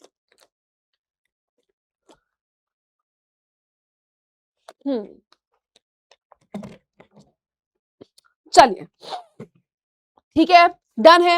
अब इसको बेटा देखो, सबसे पहले हमें क्या पता है कि एबीसीडी एक पैरेललोग्राम है। सबसे पहले बेटा हमें क्या पता है कि एबीसीडी क्या है, एक पैरेललोग्राम है। What is ABCD? एबीसीडी एक पैरेललोग्राम है। अगर एबीसीडी एक पैरेललोग्राम है और ई और एफ बेटा ए बी और सी डी के मिड पॉइंट है, तो हम क्या बोल सकते हैं कि एई जो है या एई जो है और बीई के बराबर है ना। हम क्या बोल सकते हैं, क्योंकि ई जो है बेटा वो मिड पॉइंट है, किसका मिड पॉइंट है, ए बी का मिड पॉइंट है, तो हम क्या बोल सकते हैं कि ए ई जो है वो बीई के बराबर है और ये दोनों ए बी के आधे के बराबर है। सिमिलरली बचा जो एफ है वो मिड पॉइंट है। अब F किसका मिड पॉइंट है, F मिड पॉइंट है DC का, तो हम क्या बोल सकते हैं that DF is equal to CF और ये दोनों क्या है, हाफ ऑफ DC है। इतनी बात क्लियर है। अब बेटा देखो ABCD एक पैरेललोग्राम है और अगर E और F मिड पॉइंट है मतलब AE बराबर है किसके, EB के और DF बराबर है DC के। पर क्योंकि ये आपस में भी मिड पॉइंट है बेटा, क्योंकि ये आपस में भी एक पैरेललोग्राम है, तो क्या हम बोल सकते हैं कि AB जो है वो DC के बराबर है। तो अगर AB और हाफ ऑफ AB के बराबर है, DF CF half of DC के बराबर है, तो यहां से क्या हम बोल सकते हैं कि जो AE है वो DF के बराबर है और जो बेटा BE है वो CF के बराबर है, बोल सकते हैं। अब देखो बेटा, क्योंकि AE जो है वो DF के बराबर है और AE जो है वो DF के पैरेलल भी है, तो यहां से हम क्या बोल सकते हैं कि AEDF एक पैरेललोग्राम है। AEDF क्या है, एक पैरेललोग्राम है। सिमिलरली बेटा अगर BEFC भी एक पैरेललोग्राम है, BEFC भी क्या है, एक पैरेललोग्राम है। क्या इतनी बात क्लियर है? ठीक है। अब GH is a line which intersects AD and E and respectively, आपको GPPH के बराबर है, ये प्रूफ करनी है। अब देखो बेटा GPH जो है वो कहीं भी हमने एक स्ट्रेट लाइन बना दी है, ठीक है। GH is any line intersecting at AD, EF and BC at GP and H respectively। अब बेटा बात ध्यान से सुनो, अगर AEDF एक पैरेललोग्राम है तो AE जो है वो GP के बराबर होगी और वो DF के बराबर होगा। AE जो है वो GP के बराबर होगी और वो DF के बराबर होगा। सिमिलरली EB जो है वो PH के बराबर है और वो FC के बराबर होगा। ना साइमल्टेनियसली बेटा, साइमल्टेनियसली हम क्या बोल सकते हैं, हमें पता है कि AE जो है वो EB के बराबर है ना, AE जो है वो EB के बराबर है, AE जो है वो EB के बराबर है, मतलब ये सब आपस में बराबर है। मतलब AE जो है वो GP के बराबर होगा, वो DF के बराबर होगा, वो EB के बराबर होगा, वो PH के बराबर होगा, वो FC के बराबर होगा। अपने को GP और PH चाहिए तो GP जो है वो PH के बराबर होगा। आई होप समझ में आया हो सबको। अगले क्वेश्चन की तरफ चलते हैं, आ जाओ। ड्यूरिंग एवरी फाइनेंशियल ईयर, ठीक है भाई, है ना, क्या बोला है क्वेश्चन में कि भाई हर फाइनेंशियल ईयर आता है, एक बार मुंह उठा के, ठीक है, हर फाइनेंशियल ईयर आता है, the value of a machine depreciates by 10%। बेटा डेप्रिशिएटिंग का मतलब क्या होता है, कम होना।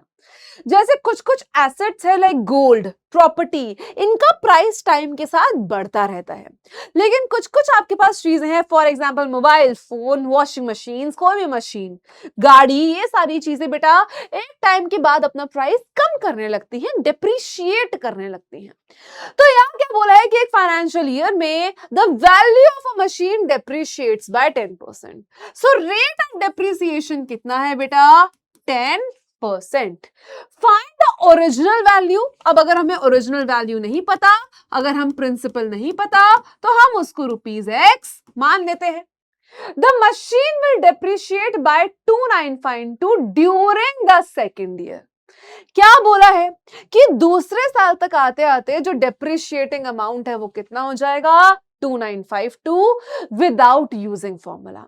बेटा विदाउट यूजिंग फॉर्मूला का मतलब है अपने को कंपाउंड इंटरेस्ट का फॉर्मूला यूज नहीं करना है, अपने को सिंपल इंटरेस्ट रिपीटिशन यूज करना है। अब अगर मैं फर्स्ट ईयर की बात करूं, ठीक है, अगर हम बेटा फर्स्ट ईयर की बात करते हैं तो प्रिंसिपल कितना है x, रेट कितना है 10% और टाइम कितना है 1, है ना, टाइम कितना है बेटा 1 ईयर।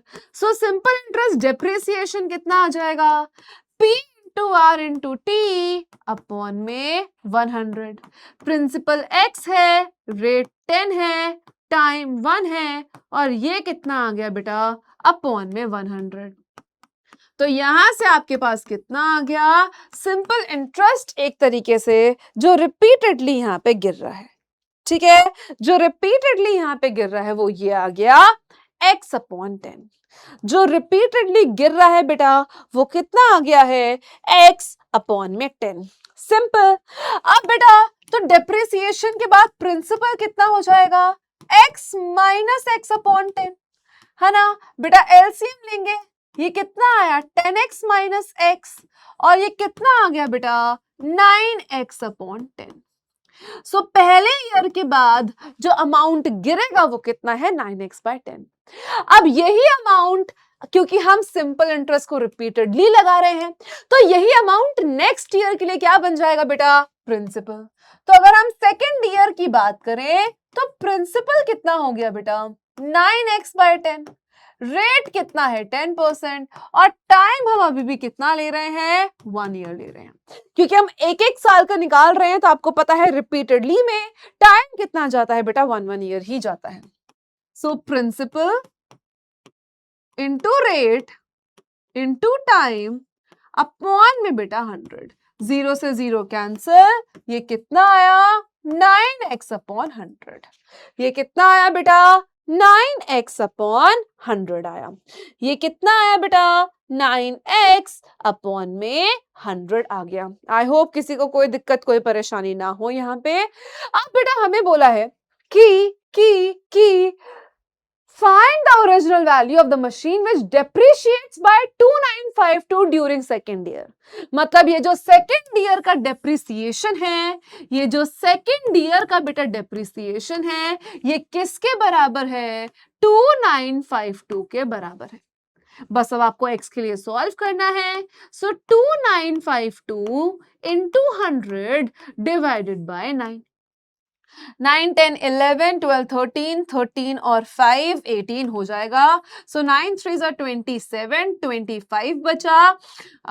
9 2 जा 18, 25 और 18 बचा। 25 और 18, 25 और 18, 7, 72, 8 9 जा 72। सो ओरिजिनल वैल्यू कितनी आ गई? 32800। तो उस मशीन की ओरिजिनली वैल्यू कितनी थी बेटा? 32,800। डन डन डन डन, कोई दिक्कत की बात नहीं, आगे चलते हैं, आ जाओ। ठीक है, अब यहां पे क्या बोला है इस क्वेश्चन के अंदर बेटा? In a circle of radius 5 centimetre A B and C D are two parallel chords. अब बेटा आपके पास एक सर्कल है, ठीक है, आपके पास एक सर्कल है, कोई दिक्कत की बात नहीं है, एक सर्कल है भाई, चलो ठीक है, सर्कल का सेंटर है। In a circle of radius 5 centimetre A B और सी डी दो पैरेलल कॉर्ड्स है बेटा, 8 सेंटीमीटर की और 6 सेंटीमीटर की। आपको इन दोनों के बीच का डिस्टेंस निकालना है। अगर वो सेम साइड पे है और ऑपोजिट साइड पे है, आप इसको अलग अलग करेंगे। अगर वो सेम साइड पे है तो क्या बवाल चीज होगी, आ जाओ देखते हैं बेटा। ये सर्कल है, ठीक है, तो सबसे पहले हमारे पास कॉर्ड्स कहाँ है बेटा? कॉर्ड्स कहाँ है? On the same side of centre. बेटा सेम साइड ऑफ सेंटर का मतलब क्या हुआ, पहले वो समझो। अगर ये आपका सेंटर है तो कॉर्ड्स या तो बेटा सर्कल के सेंटर के ऊपर एक ही तरफ होंगी या सर्कल के सेंटर के नीचे ऐसे ऐसे होंगी, है ना। अगर वो सेम साइड ऑफ सेंटर है तो मतलब मान लो कि एक 8 है और एक 6 है बेटा, तो जो छोटी वाली कॉर्ड होगी वो सर्कल से थोड़ा दूर होगी, सेंटर से, बहुत बहुत ऑब्वियस सी बात है। और जो बड़ी लंबी वाली कॉर्ड है बेटा वो सेंटर के ज्यादा पास होगी। अब बस अपने को कुछ नहीं करना है, हमें बेटा सेंटर से इन कॉर्ड्स के ऊपर परपेंडिकुलर ड्रॉ करवाना है। सेंटर से इन कॉर्ड्स के ऊपर क्या करना है? परपेंडिकुलर ड्रॉ करना है। और परपेंडिकुलर ड्रॉ करने के बाद इनको इस तरीके से मार्क कर देना है। तो बेटा लेट्स से कि ये हमारे पास सेंटर है O, ठीक है, लेट्स से कि ये हमारे पास सेंटर है O, ये है बेटा कॉर्ड AB और ये है बेटा कॉर्ड CD।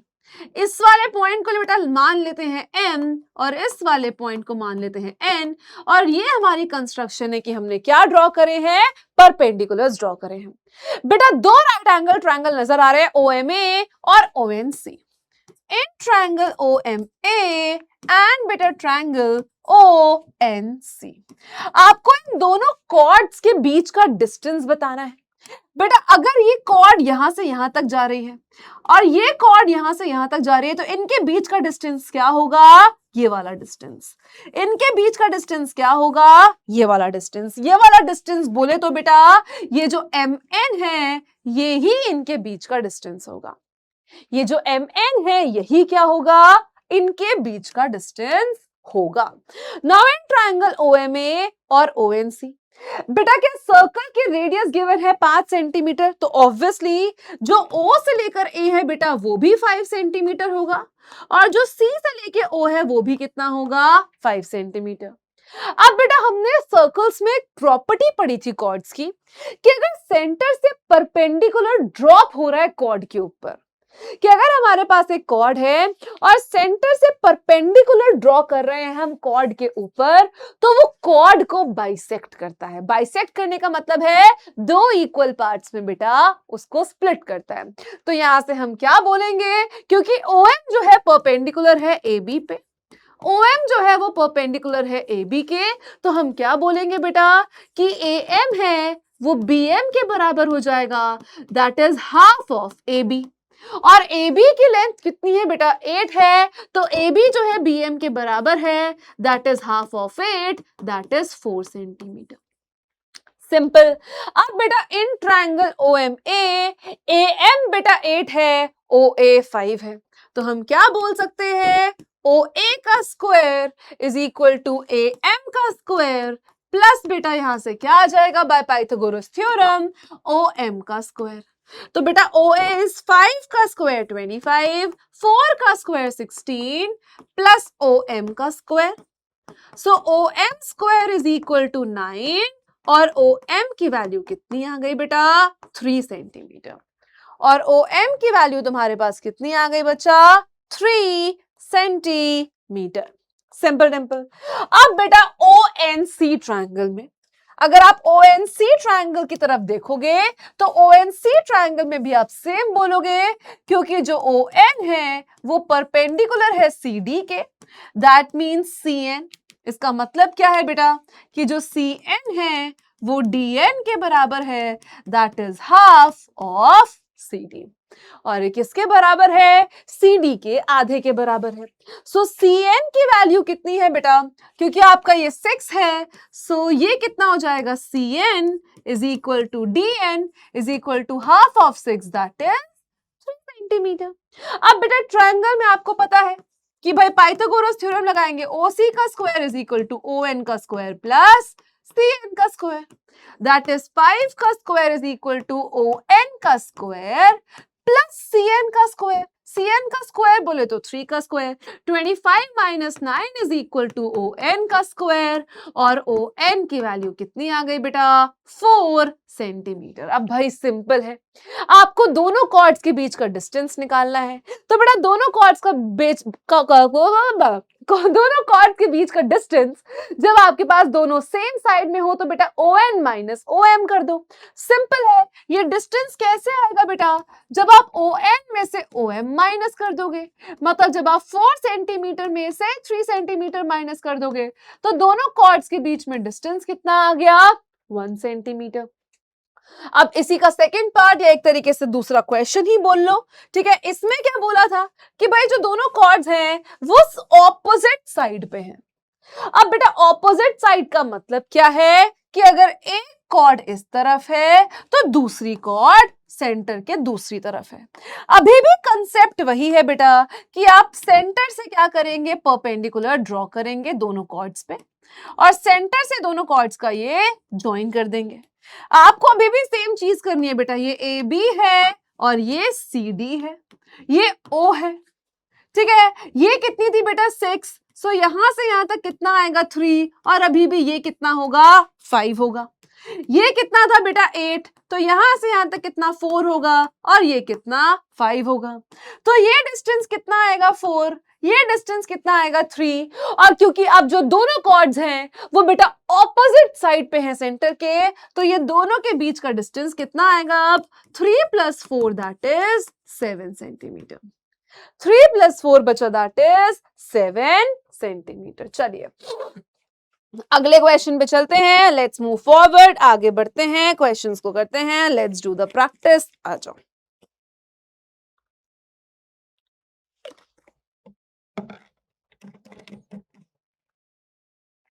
चलिए अब यहां क्या बोला है? अगर A + B 6 है, AB बेटा 5 है, तो A³ + B³ निकालो। बेटा ये तुम्हारे क्वेश्चंस हैं और तुम्हें पता है इस टाइप के बहुत सारे क्वेश्चंस हमने एक पहले भी किया है। अब ध्यान से देखो बेटा, सबसे पहले हमें एक आइडेंटिटी पता है, A + B का होल क्यूब क्या होता है? A³ + B³ + 3AB and A + B होता है कि नहीं होता? बिल्कुल होता है। तो A + B का होल क्यूब बोले तो 6 का cube is equal to A का क्यूब प्लस B का क्यूब प्लस 3 × A × B, और A + B हमें ऑलरेडी गिवन है 6। बेटा 6 का क्यूब कितना होता है? 216 इज इक्वल टू A का क्यूब प्लस B का क्यूब, 6 × 5 = 30 एंड 30 × 3 इज 90। बस यहां लाके माइनस कर देंगे। 216 minus 90 is equal to A³ + B³। तो ये वैल्यू आएगी 6 - 0 बेटा 6 आ जाएगा, 1 का 11 बनेगा, 2 आ जाएगा, 126 आपके A³ + B³ की वैल्यू आ गई। तो हर एक आइडेंटिटी को याद रखेंगे, कैसे करना है उसी के अकॉर्डिंग क्वेश्चंस को करते जाएंगे। अब अगले क्वेश्चन की बात करें तो बेटा x⁴ -14x² y² -51y⁴। तो y⁴ या x⁴ तो अभी हमने सॉल्व किया नहीं, ऑल्दो ये फैक्टराइजेशन का क्वेश्चन है, लेकिन दिख कितना डिफिकल्ट रहा है। पर इसको आप इजी बना सकते हो बेटा, बहुत सिंपली। आपको पता है कि आप x⁴ को जिस तरीके से तोड़ सकते हो वो है x² का होल स्क्वायर। तो इसका मतलब है कि इस x⁵ को तुम x² का होल स्क्वायर लिख सकते हो। इस y⁴ को तुम y स्क्वायर का होल स्क्वायर लिख सकते हो, -14 x² y स्क्वायर। अब बेटा आपको ऐसा नंबर सोचना है जिनको मल्टीप्लाई करके 51 मिले और प्लस माइनस करके 14 मिले। तो 17 3 बहुत सिंपल है। तो बेटा एक्स स्क्वायर का होल स्क्वायर है ना, -17 x² y स्क्वायर, ठीक है। और बेटा प्लस का 3 x² y square -51 y square का होल स्क्वायर। कोई दिक्कत की बात नहीं है। चलो भाई, अब बेटा इसमें से क्या कॉमन ले सकते हो, एक्स स्क्वायर कॉमन ले सकते हो। तो अंदर क्या बचेगा, एक्स स्क्वायर -17 y स्क्वायर। इसमें से क्या कॉमन ले सकते हो बेटा, 3y स्क्वायर कॉमन ले सकते हो। अंदर क्या बचेगा, एक्स स्क्वायर माइनस का 17y का स्क्वायर।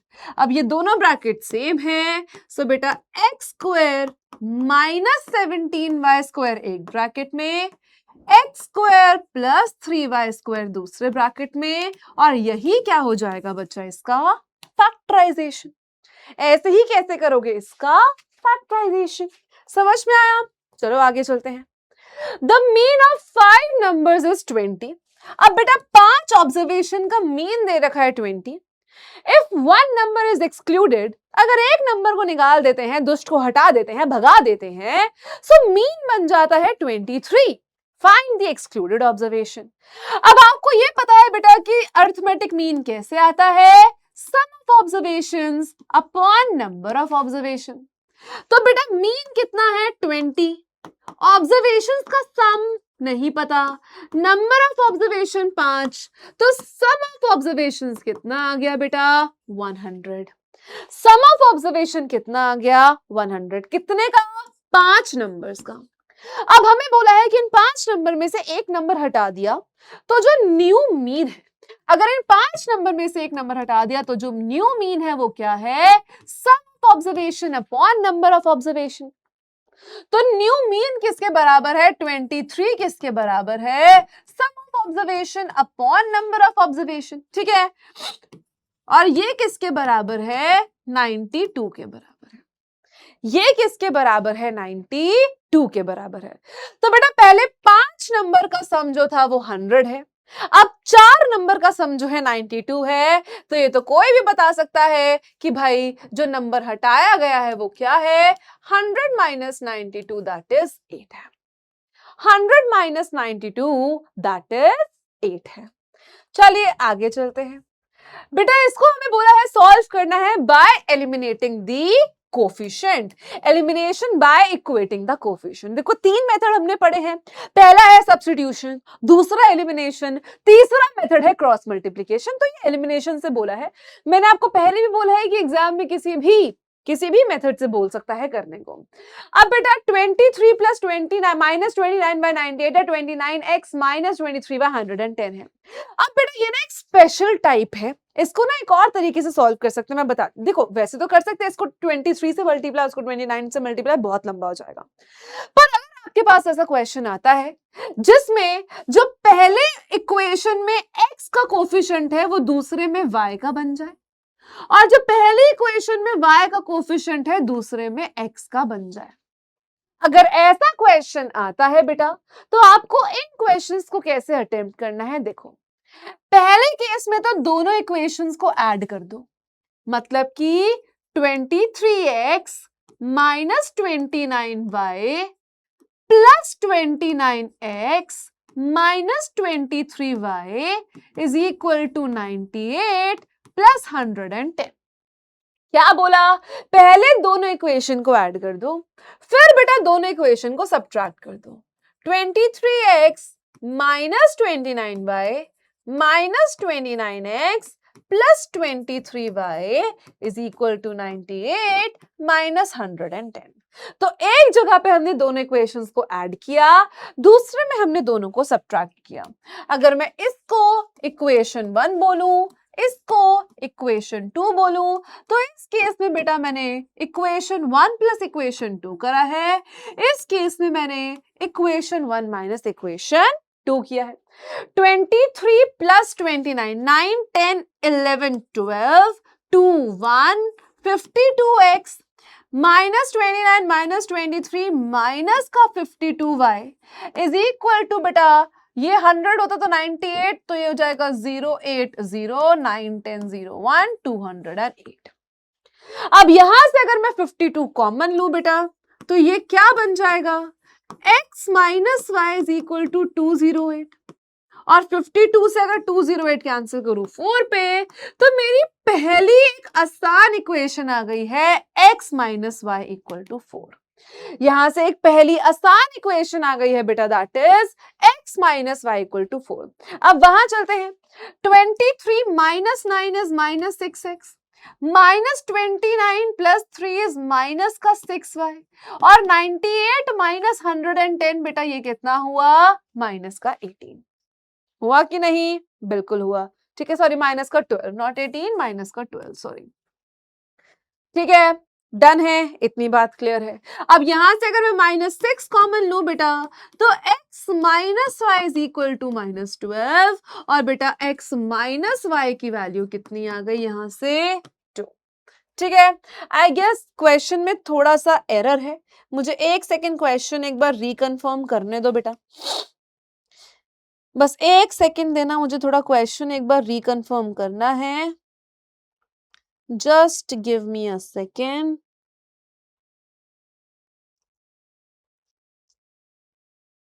क्योंकि दोनों माइनस में है तो दोनों तो पॉसिबल नहीं है, इनमें से किसी एक को बीच में प्लस होना चाहिए था। ठीक है, that is what I am telling, पर वो क्वेश्चन में ही गड़बड़ है।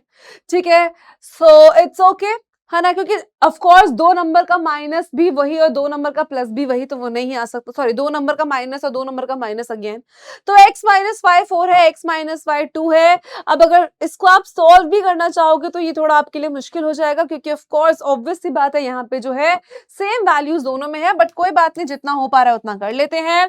तो बेटा एक है x minus y equal to 4, दूसरी भी है x minus y is equal to 2। अगर हम इनको सब्ट्रैक्ट करते हैं तो देखो सब कुछ ही कैंसिल हो जाएगा, तो 0 0 ही वैल्यूज आएंगी।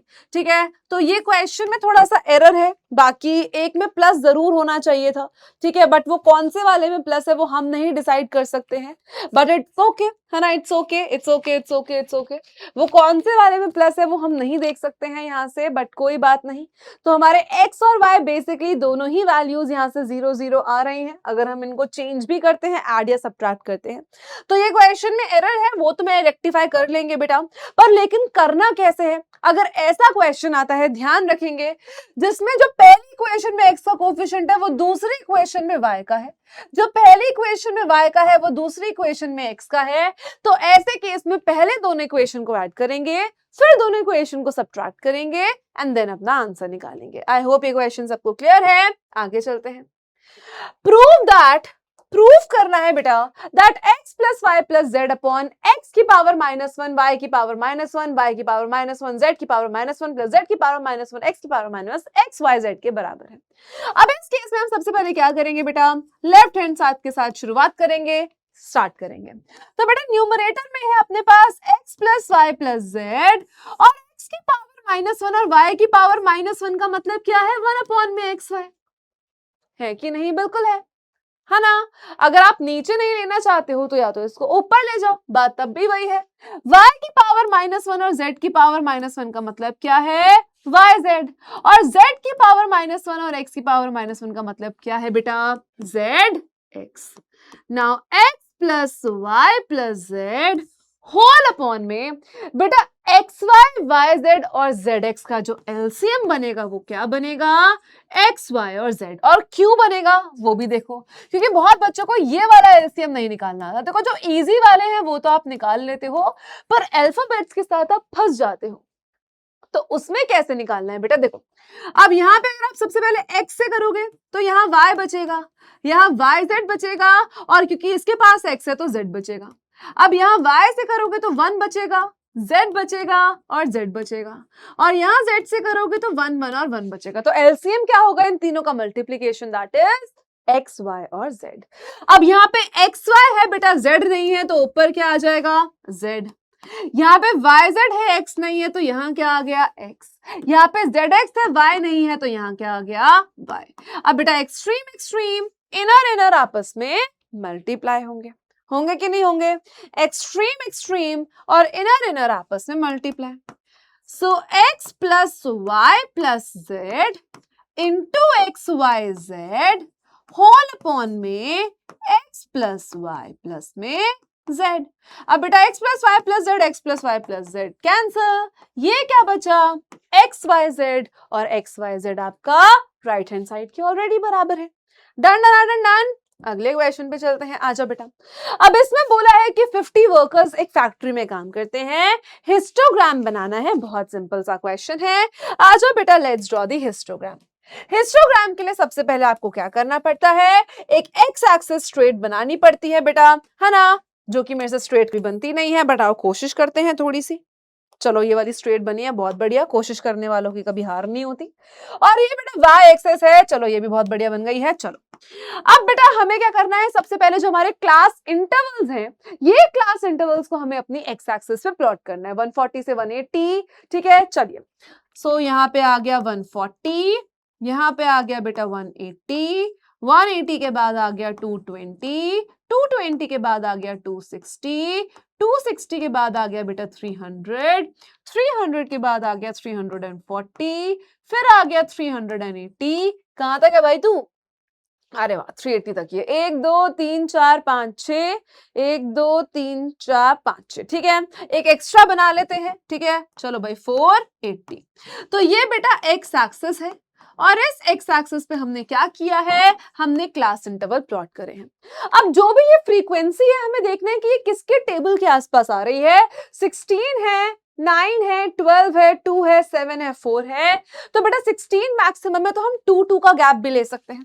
आ जाओ, तो लेट्स से यहाँ पे 2 लिया, यहाँ 4 लिया, यहाँ पे 6 लिया, यहाँ 8 लिया बेटा, यहाँ पे 10 लिया, 12, we have 14, we have 16, और एक एक्स्ट्रा हमने ले लिया 18। ये y एक्सिस पे हमने क्या ड्रॉ किया है, फ्रीक्वेंसी, या हम बोल सकते हैं नंबर ऑफ वर्कर्स, ठीक है, नंबर ऑफ वर्कर्स, ठीक है। यहां हमने क्या प्लॉट किया है, वैसे उनकी डेली वेजेस। डेली वेजेस का मतलब है पैसा कितना कमाते हैं। अब बेटा क्योंकि ये सीधा 0 से 140 जा रहा है, तो 0 से 140 में 140 का गैप है, फिर 140 के बाद आपका 40 40 40 का गैप है। क्योंकि गैप का डिस्टर्बेंस है बेटा, तो हमें क्या बनाएंगे, किंक बनाएंगे। अब बस आपको आपकी फ्रीक्वेंसी के टुवर्ड्स बार बनाने हैं, and then you are good to go. बेटा 140 से 180 16 है, सो 140 से 180 के बीच में 16 है, तो हम इसको 16 तक ले गए, और ये बन गया हमारी पहली बिल्डिंग। फिर 9 बेटा कहाँ आएगा, 8 और 10 के बीच में, तो 8 और 10 के बीच में समवेयर 9 आएगा, जो हमने प्लॉट कर दिया। फिर 12 बेटा एज इट इज आपको दिख जाएगा, अपने 12 दिख गया, ये रहा 12 है, ये रहा 12 12 12 12 12, ये हमने यहाँ पे इसको प्लॉट कर दिया। अब बेटा 2 7 और 4, तो 2 तो सबसे छोटा है ही है, तो ये हो गया 2।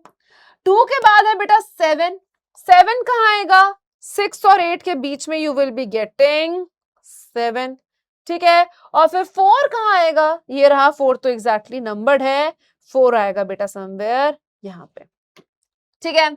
अब इसमें कलर भर देते हैं ताकि ये और सुंदर लगे। आ जाओ, लेट्स फिल सम कलर। हमारा बार ग्राफ एकदम, सॉरी हिस्टोग्राम एकदम ओपी डोपी लगना चाहिए, इसमें कोई कमी नहीं रहनी चाहिए, ठीक है।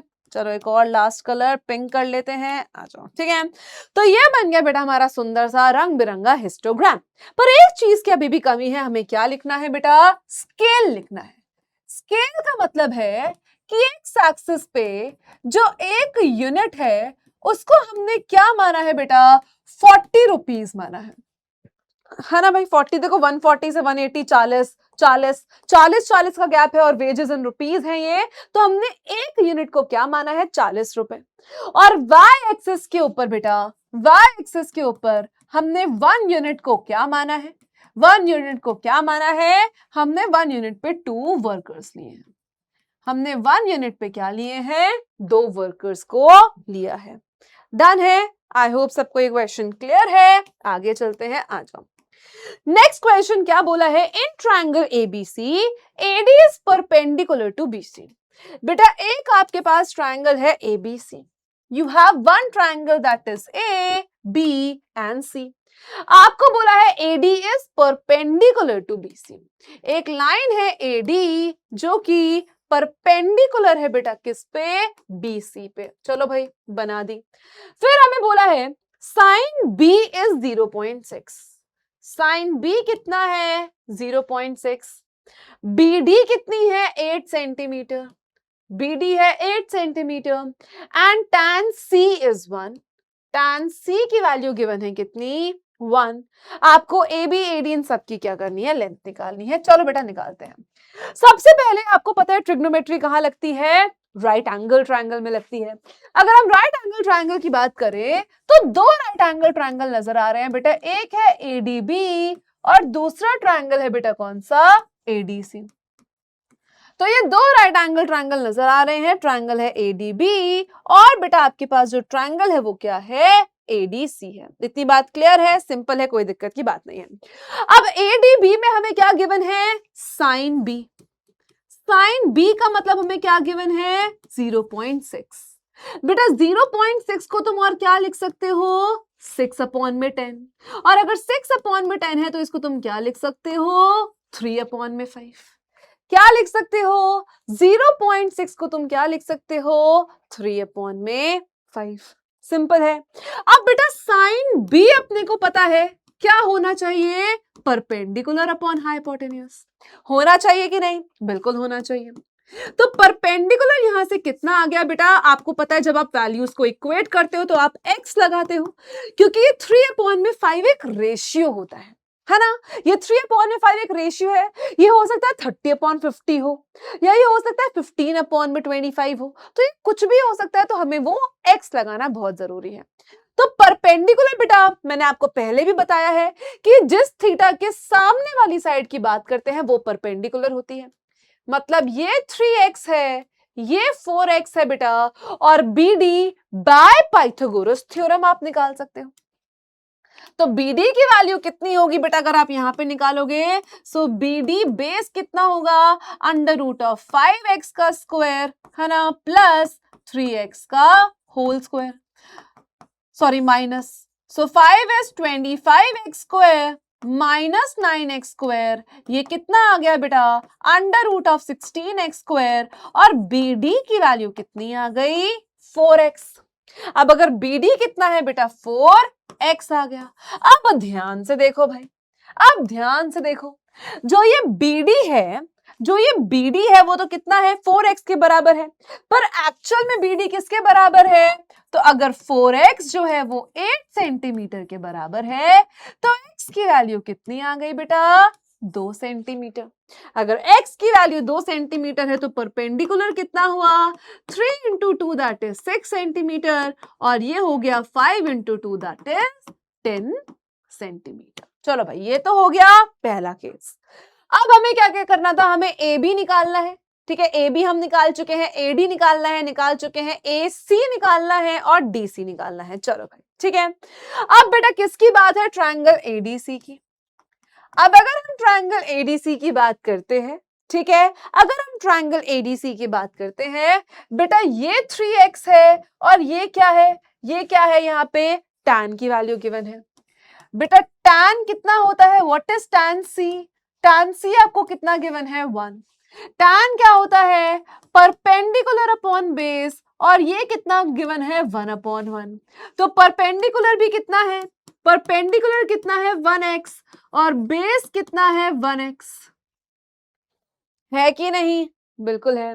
परपेंडिकुलर कितना है 1x और बेस कितना है 1x। अगर आपको tan c की वैल्यू कितनी गिवन है, 1 गिवन है। अगर आपको tan के पर्सपेक्टिव से tan c की वैल्यू कितनी गिवन है, 1 गिवन है। ठीक है, बहुत सिंपल सी बात है, कोई दिक्कत की बात नहीं है, हो जाएगा।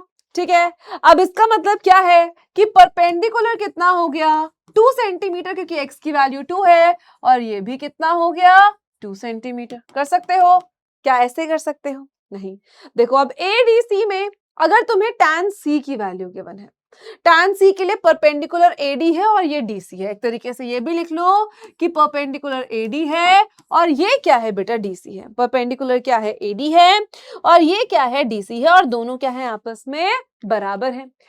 tan C1 है, आपको सिर्फ BD गिवन है। अब आगे देखो, ठीक है, तो बेटा इसका मतलब है कि ये भी आपके पास 1 है और ये भी 1 है।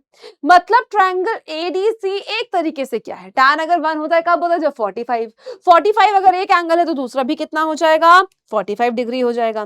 क्या इतनी सिंपल सी बात सबको क्लियर है? आई होप सबको इतनी सी बात क्लियर हो, कोई दिक्कत कोई परेशानी ना हो। चलो भाई, अब आपको पता ही है कि x की वैल्यू 2 ऑलरेडी आपके पास है, पुट करेंगे, ठीक है। उसके बाद AC की वैल्यू भी निकाल सकते हैं सेम तरीके से और CD की वैल्यू भी आप निकाल सकते हैं। होमवर्क से करेंगे ये वाला पार्ट। आई होप कि आप सब बच्चे कर पाए। अगर कोई दिक्कत होती है तो बताना, जैसे ये सेम किया है वैसे ही सेम करना है आपको, ठीक है। चलिए आगे चलते हैं, अगला क्वेश्चन देखते हैं। बेटा आपको बोला है इस क्वाड्रिलेटरल का पेरीमीटर निकालना है और आपको क्या करना है, एरिया भी निकालना है। सबसे पहले तो पेरीमीटर क्या होगा, ABCD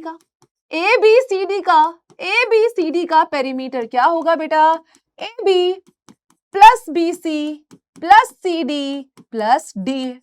अब AB की वैल्यू कितना है बच्चा हमें नहीं पता है, पर देखो ये 17 है ये 15 है, तो ये कितना आ जाएगा, 17 का स्क्वायर माइनस 15 के स्क्वायर का अंडर रूट ऑफ 289 माइनस 225 है ना। ये कितना आ गया, under root of 64 that is 8 units. तो AB कितना आ गया बच्चा तुम्हारे पास, 8 यूनिट्स।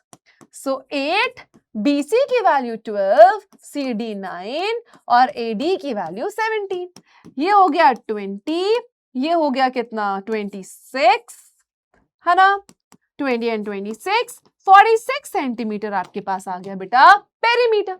अब ट्रायंगल ABC और ट्रायंगल DCB का एरिया आप ऐड करोगे, आपके पास एरिया ऑफ क्वाड्रिलेटरल आ जाएगा। तो अगर आप एरिया निकालते हो बेटा ट्रायंगल ABD का, तो वो सिंपली कैसे आएगा, half into base into height से। So half into base into height से, और 15 फोर कितना 60 सेंटीमीटर स्क्वायर। अब आप उस ट्रायंगल का एरिया निकालोगे बाय यूजिंग हेरॉन्स। तो बेटा हेरॉन से आप पहले सेमी पेरीमीटर निकालोगे, that is 9 plus 12 plus 15 divided by 2। सो बेटा 9 और 12 कितना हो जाएगा, अगर ये 11 है 10 तो 21 और 15 तुम्हारे पास 36 अपॉन में 2 दैट इज 18 सेंटीमीटर। तो बेटा एरिया कैसे आएगा, under root of semi perimeter, 18 minus 9 that is 9, 18 minus 12 that is 6, 18 minus 15 that is 3। अब आप इसको फर्दर फैक्टराइज कर लो। 18 को क्या लिख सकते हो, 9 इंटू 2, ये 9 ऑलरेडी है। 6 को क्या लिख सकते हो, 2 इंटू 3 और ये एक 3 ऑलरेडी है। तो क्या क्या बाहर आया, एक 9, एक 2 और एक 3। 9 6 54 सेंटीमीटर स्क्वायर। तो टोटल कितना हो गया, 60 प्लस 54 सेंटीमीटर स्क्वायर। सो 60 प्लस 54 और ये क्या है बेटा सेंटीमीटर स्क्वायर, तो ये कितना हो गया आपके पास 114 सेंटीमीटर स्क्वायर। सिंपल इस तरीके से आप पेरीमीटर निकाल सकते हैं। आगे चलते हैं बेटा, अगला क्वेश्चन देखते हैं, आ जाओ। अब इस क्वेश्चन में आपको क्या बोला गया है, बहुत ध्यान से समझेंगे सुनेंगे। So in the figure equilateral triangle EDC, बेटा ये जो EDC नजर आ रहा है, ये क्या है, एक इक्विलेटरल ट्रायंगल है। ठीक है भाई, कोई दिक्कत की बात नहीं है। अब उसके बाद क्या बोला है, ये ABCD एक स्क्वायर के ऊपर सरमाउंटेड है, भाई अपनी जगह बना के बैठी है, ये भी कोई दिक्कत की बात नहीं है, एक इक्विलेटरल ट्रायंगल है और एक स्क्वायर है। बेटा इक्विलेटरल ट्रायंगल और स्क्वायर, अब ये क्वेश्चन ना मैं आपको फिगर से ही कराती हूँ, तो आप बहुत ध्यान से समझना।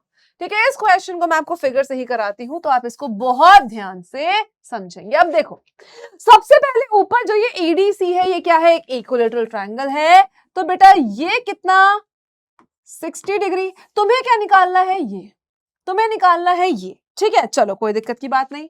ये पूरा कितना बेटा 60 डिग्री, ये कितना 60 डिग्री और ये कितना बेटा 60 डिग्री, डन। अब देखो, जो स्क्वायर की साइड DC है वही तो E और EC है।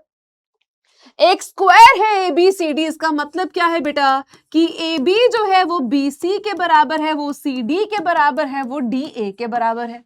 एक इक्विलेटरल ट्रायंगल है EDC, इक्विलेटरल ट्रायंगल का मतलब है ED जो है वो DC के बराबर है और वो EC के बराबर है। अब बेटा अगर जो ये CD है वो इन तीनों को बराबर है, चलो इसको CD ही लिख लेते हैं ताकि और क्लैरिफाई रहे। अब देखो ये CD जो है इन तीनों के बराबर है, ये CD इन दोनों के बराबर ही भी है, मतलब ये सारी साइड्स आपस में बराबर है, मतलब स्क्वायर की और इक्विलेटरल ट्रायंगल की सारी साइड्स आपस में बराबर है। अब इसके बाद बेटा क्योंकि ये स्क्वायर है तो सारे एंगल्स कितने हो गए 90 डिग्री। अब बेटा तुम्हें फोकस करना है मेन मुद्दे पे, और मेन मुद्दा क्या है, ये जो ट्रायंगल तुम्हें नजर आ रहा है,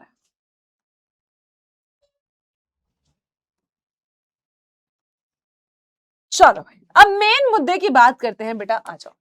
अब देखो ये 90 है, ये 60 है, तो ये पूरा एंगल कितना हो गया बेटा 150, हुआ कि नहीं।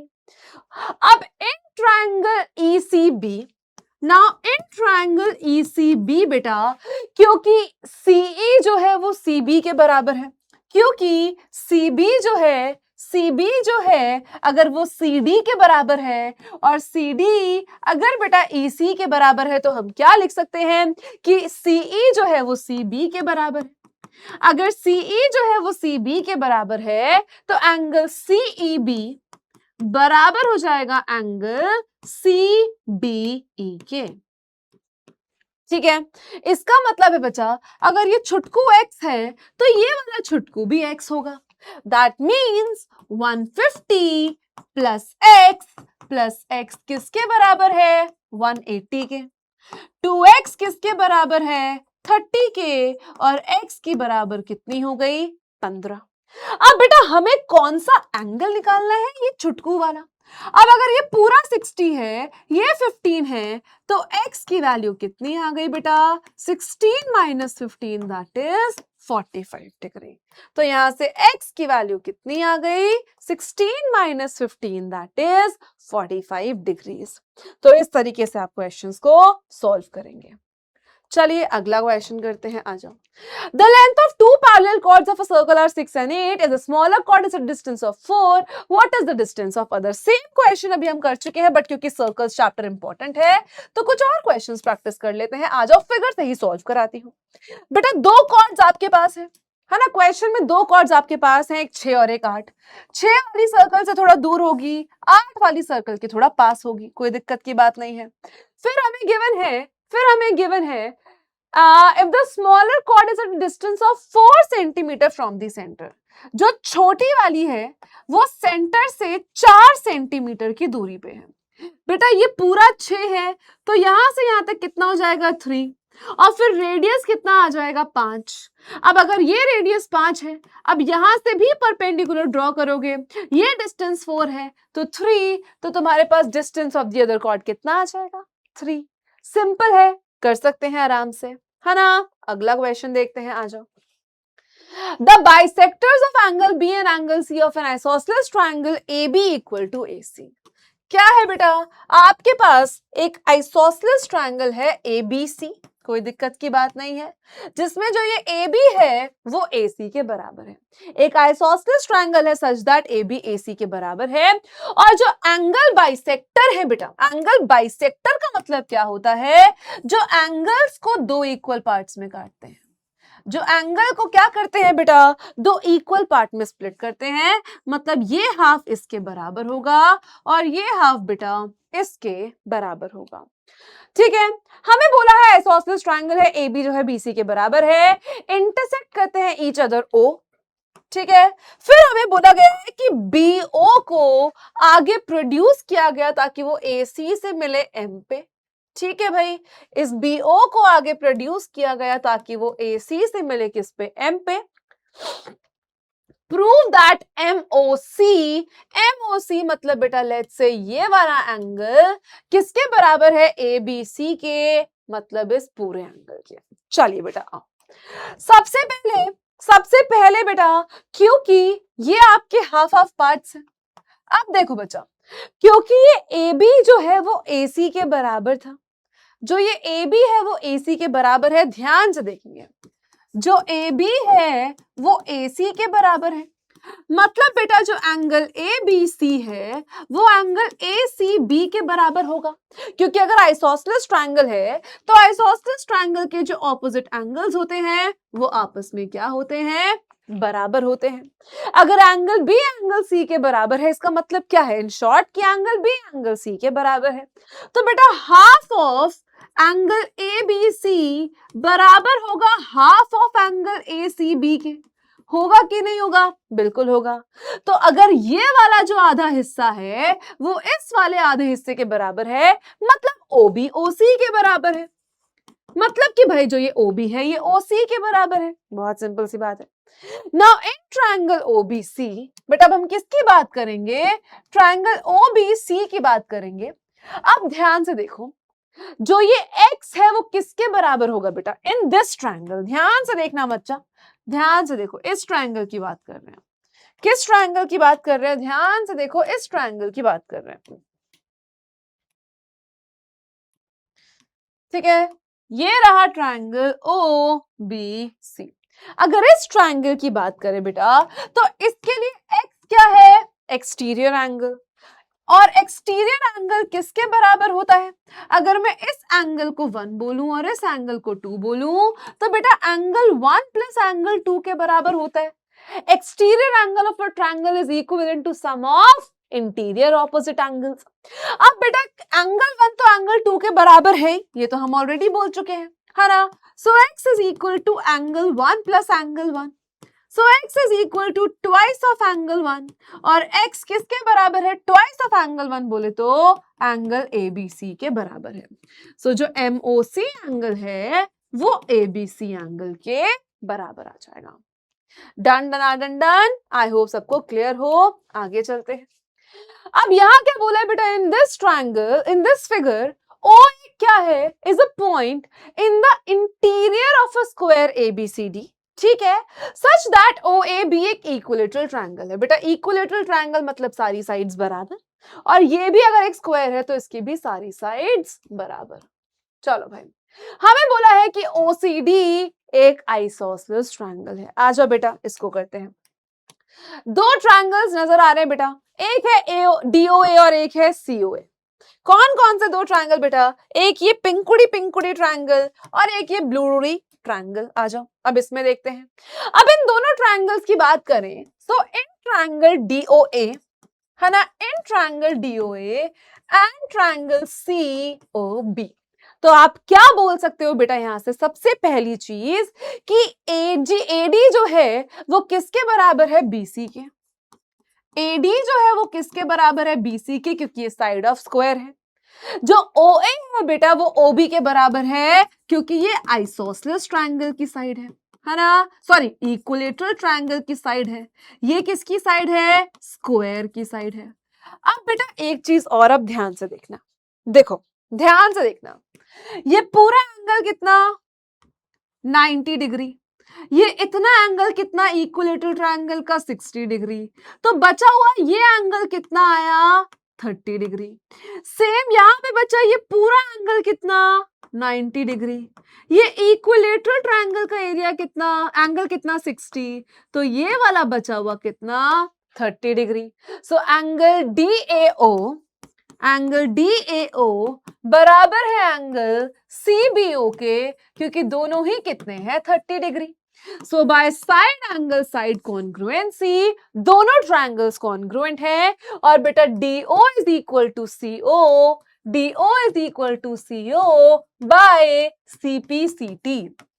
CPCT बोले तो corresponding part of congruent triangle, है ना। तो फिर अगर ये साइड इसके बराबर है, so triangle OCD is an isosceles triangle. चलिए अगले क्वेश्चन पे चलते हैं। आ जाओ बेटा, अब यहाँ क्या बोला है, एक रेक्टेंगुलर लॉन है 75 मीटर बाय 60 मीटर। तो इस रेक्टेंगुलर लॉन की जो लेंथ है वो 75 मीटर है, और जो ब्रेड्थ है बेटा वो तुम्हें कितनी गिवन है, 60। Has to roads each of 4 metre wide, और ये रोड्स की बेटा दोनों की चौड़ाई कितनी है, 4 मीटर वाइड। ठीक है, कोई दिक्कत की बात नहीं। ठीक है, parallel to each other as shown in the figure, find the cost of gravelling the road. अब बेटा सबसे पहले आपको जो रोड्स नजर आ रही हैं वो दो रेक्टेंगल फॉर्म में नजर आ रही हैं। एक तो बेटा ये वाला रेक्टेंगल ABCD है ना, दूसरा ये वाला रेक्टेंगल PQBS। ये दो तरीके से आपको नजर आ रहे हैं। ये R होना चाहिए क्योंकि B ऑलरेडी आ चुका है तो इसको R मान लेंगे, ठीक है, PQRS। तो ये दो तरीके से बेटा आपको रोड्स जो है वो नजर आ रही हैं, ठीक है, ये दो तरीके से आपको रोड्स नजर आ रही हैं। इनको ग्रेवल करना है तो पहले इनका एरिया निकालना होगा। अगर मैं ABCD की बात करूं बेटा, AB के लिए जो ब्रेड्थ है वो 4 है और जो लेंथ है वो कितनी है, 75 है। तो अगर मैं ABCD का एरिया निकालूं तो वो कितना आएगा, length into breadth, that is 75 into 4, that is 300 centimetre square. अब अगर मैं PQRS का एरिया निकालूं तो बेटा PQRS की भी जो विड्थ है वो कितनी है और लेंथ कितनी है, 60। तो length into breadth that is 60 into 4 और 6 4 are 240 सेंटीमीटर स्क्वायर। पर एक चीज पे अगर आपने ध्यान दिया होगा बेटा तो देखो, जब हम ABCD निकाल रहे हैं तो हम इसका एरिया निकाल रहे हैं, जब हम PQRS निकाल रहे हैं तो हम इसका एरिया निकाल रहे हैं। पर बेटा जो ये बीच में ये स्क्वायर है ये तो दोनों तरफ आया जा रहा है, ये जो स्क्वायर है ये तो दोनों तरफ आया जा रहा है। तो हम क्या करेंगे, ये 300 में 240 प्लस करेंगे और इसमें से जो ये EFGH स्क्वायर है इसका एरिया माइनस करेंगे एक बार। तो बेटा ये कितना हो गया, 540 और बेटा 4 इंटू 4 इज 16। तो ये कितना हो गया, 540 है, 16 है, 34 centimetre square. Done done done done. चलिए next question, find the area of the 4 walls and the ceiling of a room। बेटा 4 दीवारी और सीलिंग का मतलब है कर्व सरफेस एरिया प्लस ऊपर वाला एक लेंथ इनटू ब्रेड्थ, जिसकी लेंथ 10 है, ब्रेड्थ 8 है, हाइट 5 है। तो हाइट ये, लेंथ ब्रेड्थ, ठीक है, पर यहां पे ये ब्रेड्थ और ये लेंथ काम करेगी, ये ध्यान रखना, ठीक है, लेंथ लेंथ ब्रेड्थ ब्रेड्थ। तो CSA क्या होता है, 2 into H L plus B plus में बेटा L इंटू B। अच्छा पीछे वाले की कॉस्ट भी अपने को निकालनी है, तो 50 पर मीटर स्क्वायर है तो बेटा बस इसको लास्ट में 50 से मल्टीप्लाई करेंगे, कॉस्ट आ जाएगी, ठीक है। ट्वाइस ऑफ H मतलब twice of 5, L plus B बोले तो L प्लस B बोले तो 10 plus 8 plus 10 into 8, simple. 2 5s are 10, 18 plus में 80, सो 180 प्लस में 80 तो 260 सेंटीमीटर सॉरी मीटर स्क्वायर आपके पास आंसर आ गया। समझ पा रहे हो, एक रूम है बेटा, the area of 4 walls and the ceiling of the room जिसकी length breadth height given है, also find the cost of whitewashing at 15 per meter square। बेटा अगर 1 मीटर स्क्वायर की ₹15 है, सो 260 मीटर स्क्वायर की कितनी हो जाएगी, 260 इंटू 15, बस ये आपका कॉस्ट आ जाएगा। तो ये बेटा कुछ इंपॉर्टेंट क्वेश्चंस थे, है ना, आपकी ओवरऑल बुक में से, स्पेशली उन चैप्टर्स के जिनकी वेटेज बड़ी हाई रहती है। सो आई होप कि आपको ये चीज बिल्कुल समझ में आई हो, और अगर आपको क्वेश्चंस क्लियर है, क्वेश्चंस मजेदार लगे हैं, है ना, तो भाई जल्दी से हमारा वाइस सिटी का लिख दो, मिशन पास्ड रिस्पेक्ट प्लस, है ना, हमारी मिशन पास हो गई है, सो मिशन पास और respect plus plus plus plus. चलिए, सो आई होप कि आपको ये सारे क्वेश्चंस मजेदार लगे हो, है ना। बहुत क्वेश्चंस कॉम्प्लिकेटेड भी थे, कुछ नॉर्मल भी थे जो आपको पेपर में आ सकते, एक बार रिवीजन की जिसकी जरूरत थी, तो प्रैक्टिस जरूर करते रहना बच्चा, है ना। हम लोग मिलते हैं नेक्स्ट सेक्शन में, till then all the very best, अच्छे से करो, है ना। कोई भी दिक्कत अगर किसी भी क्वेश्चन है तो नीचे मुझे जरूर बता देना, ठीक है। सो बाय बच्चा लोग, love you, mission passed respect plus, yes.